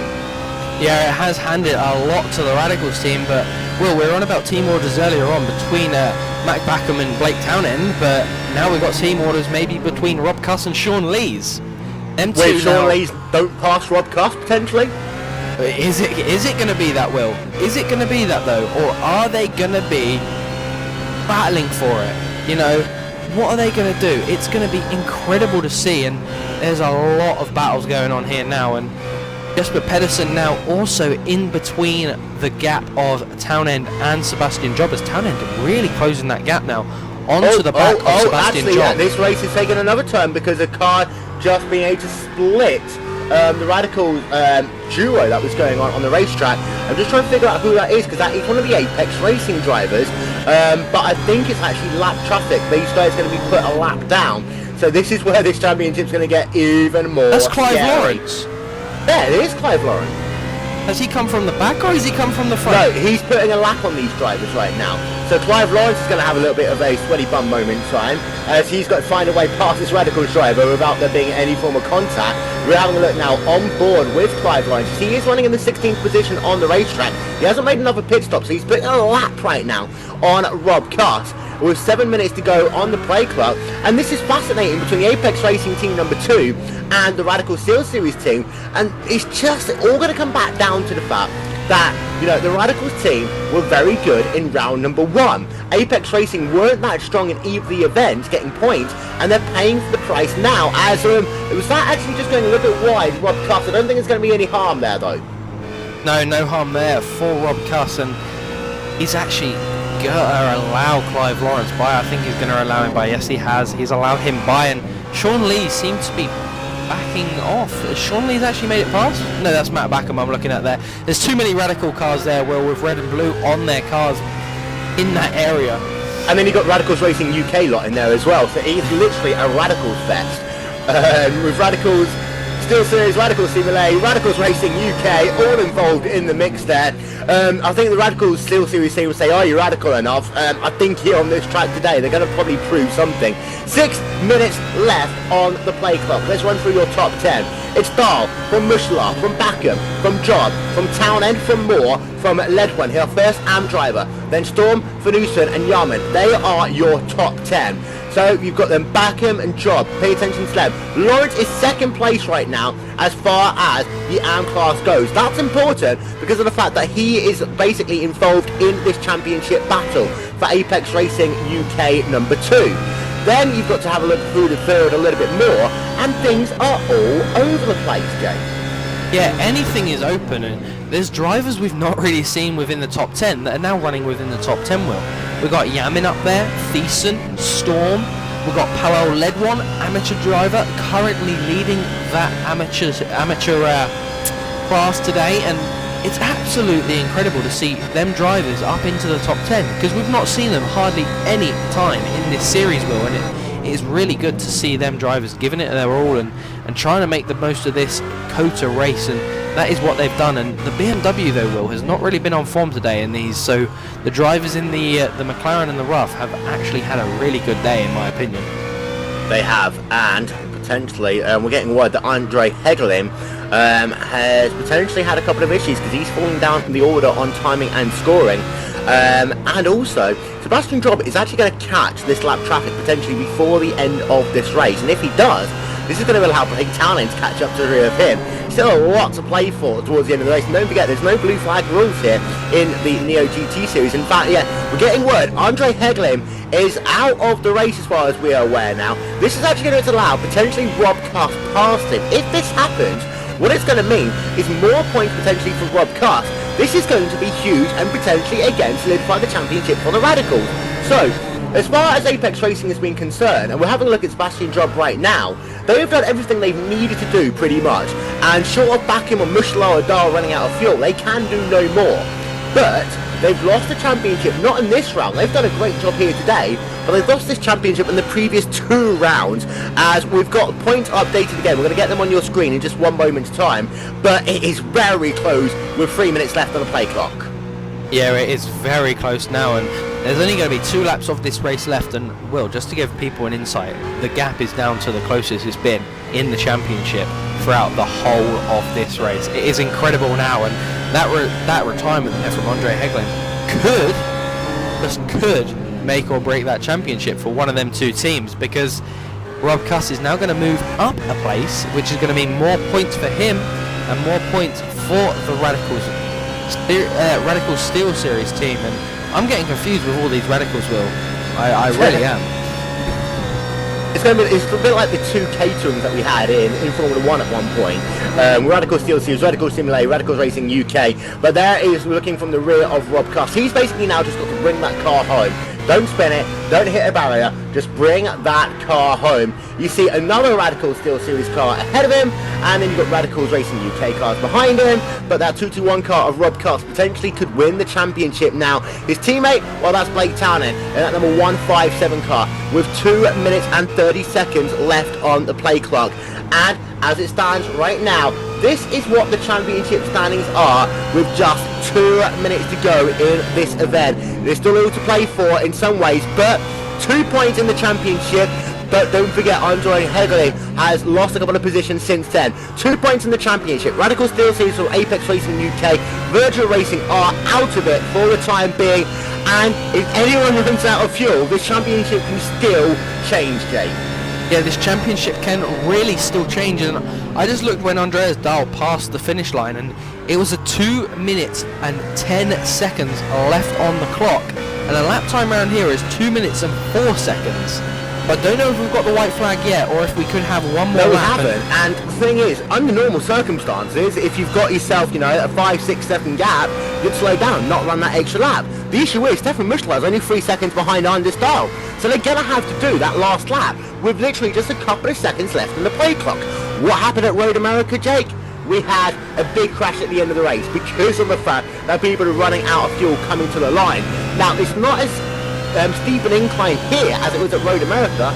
People run out of fuel though, they're going to struggle to get to the start finish line. This championship can be won or lost in the last 100 metres. Yeah, it could be lost in that last 100 metres in the last couple of turns, but that last section is a downhill section, so unlike Road America, they won't struggle to get up the hill. They will roll down and hopefully roll around the corner. Jake, I've got to interrupt you. Matt Orr, it's time for an update, very quickly. There he is, he's coming down to the inside, and he's going to make a pass over Timo Vuras. There we are, ladies and gentlemen, there's your Matt Orr update.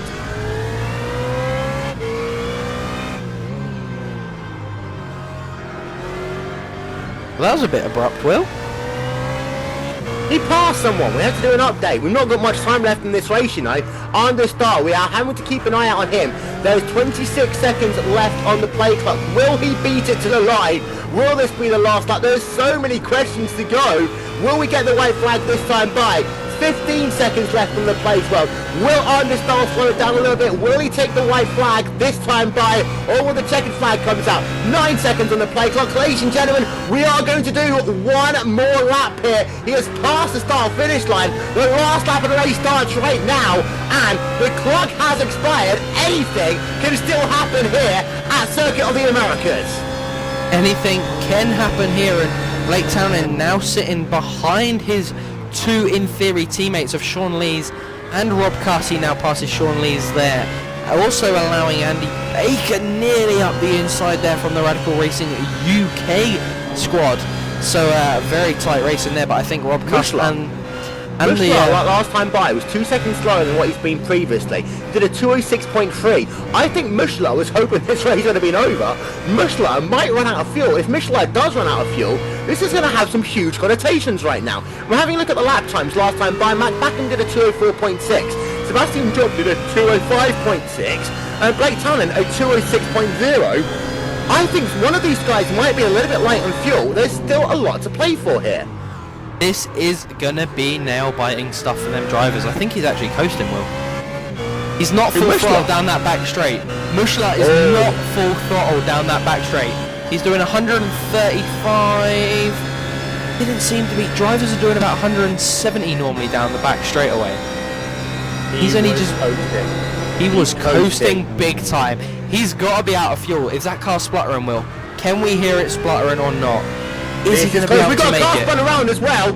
We had a car spin around. This wasn't someone who's involved in the championship picture, we don't think. It was Andre Hegelin, so no need to worry about him for the time being. We're keeping our eye out on Anders Dahl. He's working himself towards the final section of this race truck. We're keeping our eye out, of course, on all of these truck runners. If anyone starts running out of fuel, we're going to know about it very quickly. But Anders Dahl working himself down to the final corner for the final time, and here comes Anders Dahl to take victory here for the iRacing Denmark team, and he will get victory in this event. However, there is still a lot to play for. We are waiting. Will it be Mushlar coming home in the second position? Looks as though he's just going to make it past the start-finish line. He's coasting, but he makes it home in the second position. Now, looking for Matt Backham. Will he be able to come home in third place? He's working himself out of that final corner now. It looks like he's just got enough speed to get himself to the start-finish line. He will claim third place in this event, and that means that Sebastian Job can do no more,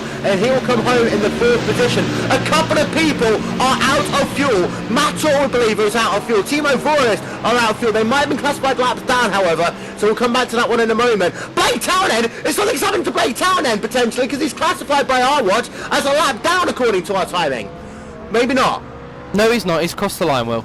Stop getting excited, Will. He's crossed the line in that fourth position in the class. Yeah, fifth position overall. Blake Townend comes home in the fifth place overall. Timing and scoring is just being a little bit ridiculous right now. The mass donut session has commenced. We are just going to let all these cars come past the start-finish line. We are getting word that provisionally we believe that it is actually going to be the Radical Steel Series team who takes victory. The points have been updated, but what a race it has been here today, Jake. Absolutely incredible. Went down to the last minute of that. You could not have said who was going to win the championship at the start of the day, Will. I didn't know. When I said the Radical Steel Series team, I did not know that they would be able to do it. Because at the end of the day, there were 6 teams there that could have won the championship, and it all came down to this, and it's incredible to see that how you can have 6 teams fight over 2.5 hours for a championship, and it slowly dwindled down to from 6 teams to 3 teams, and then to 2 teams, and then after that it was just 1 team, and that is now Radical Steel Series. Congratulations. Yeah. We'll get full confirmation of that in just one moment's time. There are a couple of drivers still classified on the racetrack, so we're just going to allow them to come past the start-finish line. And first of all, we're going to run through your final race results here from Circuit of the Americas. Don't forget, before we do that, you can follow us on Twitter at RaceSpotTV. Let us know your thoughts on this event. But here we go then. We'll start with your final race results. And Understar takes victory by 6.3 seconds.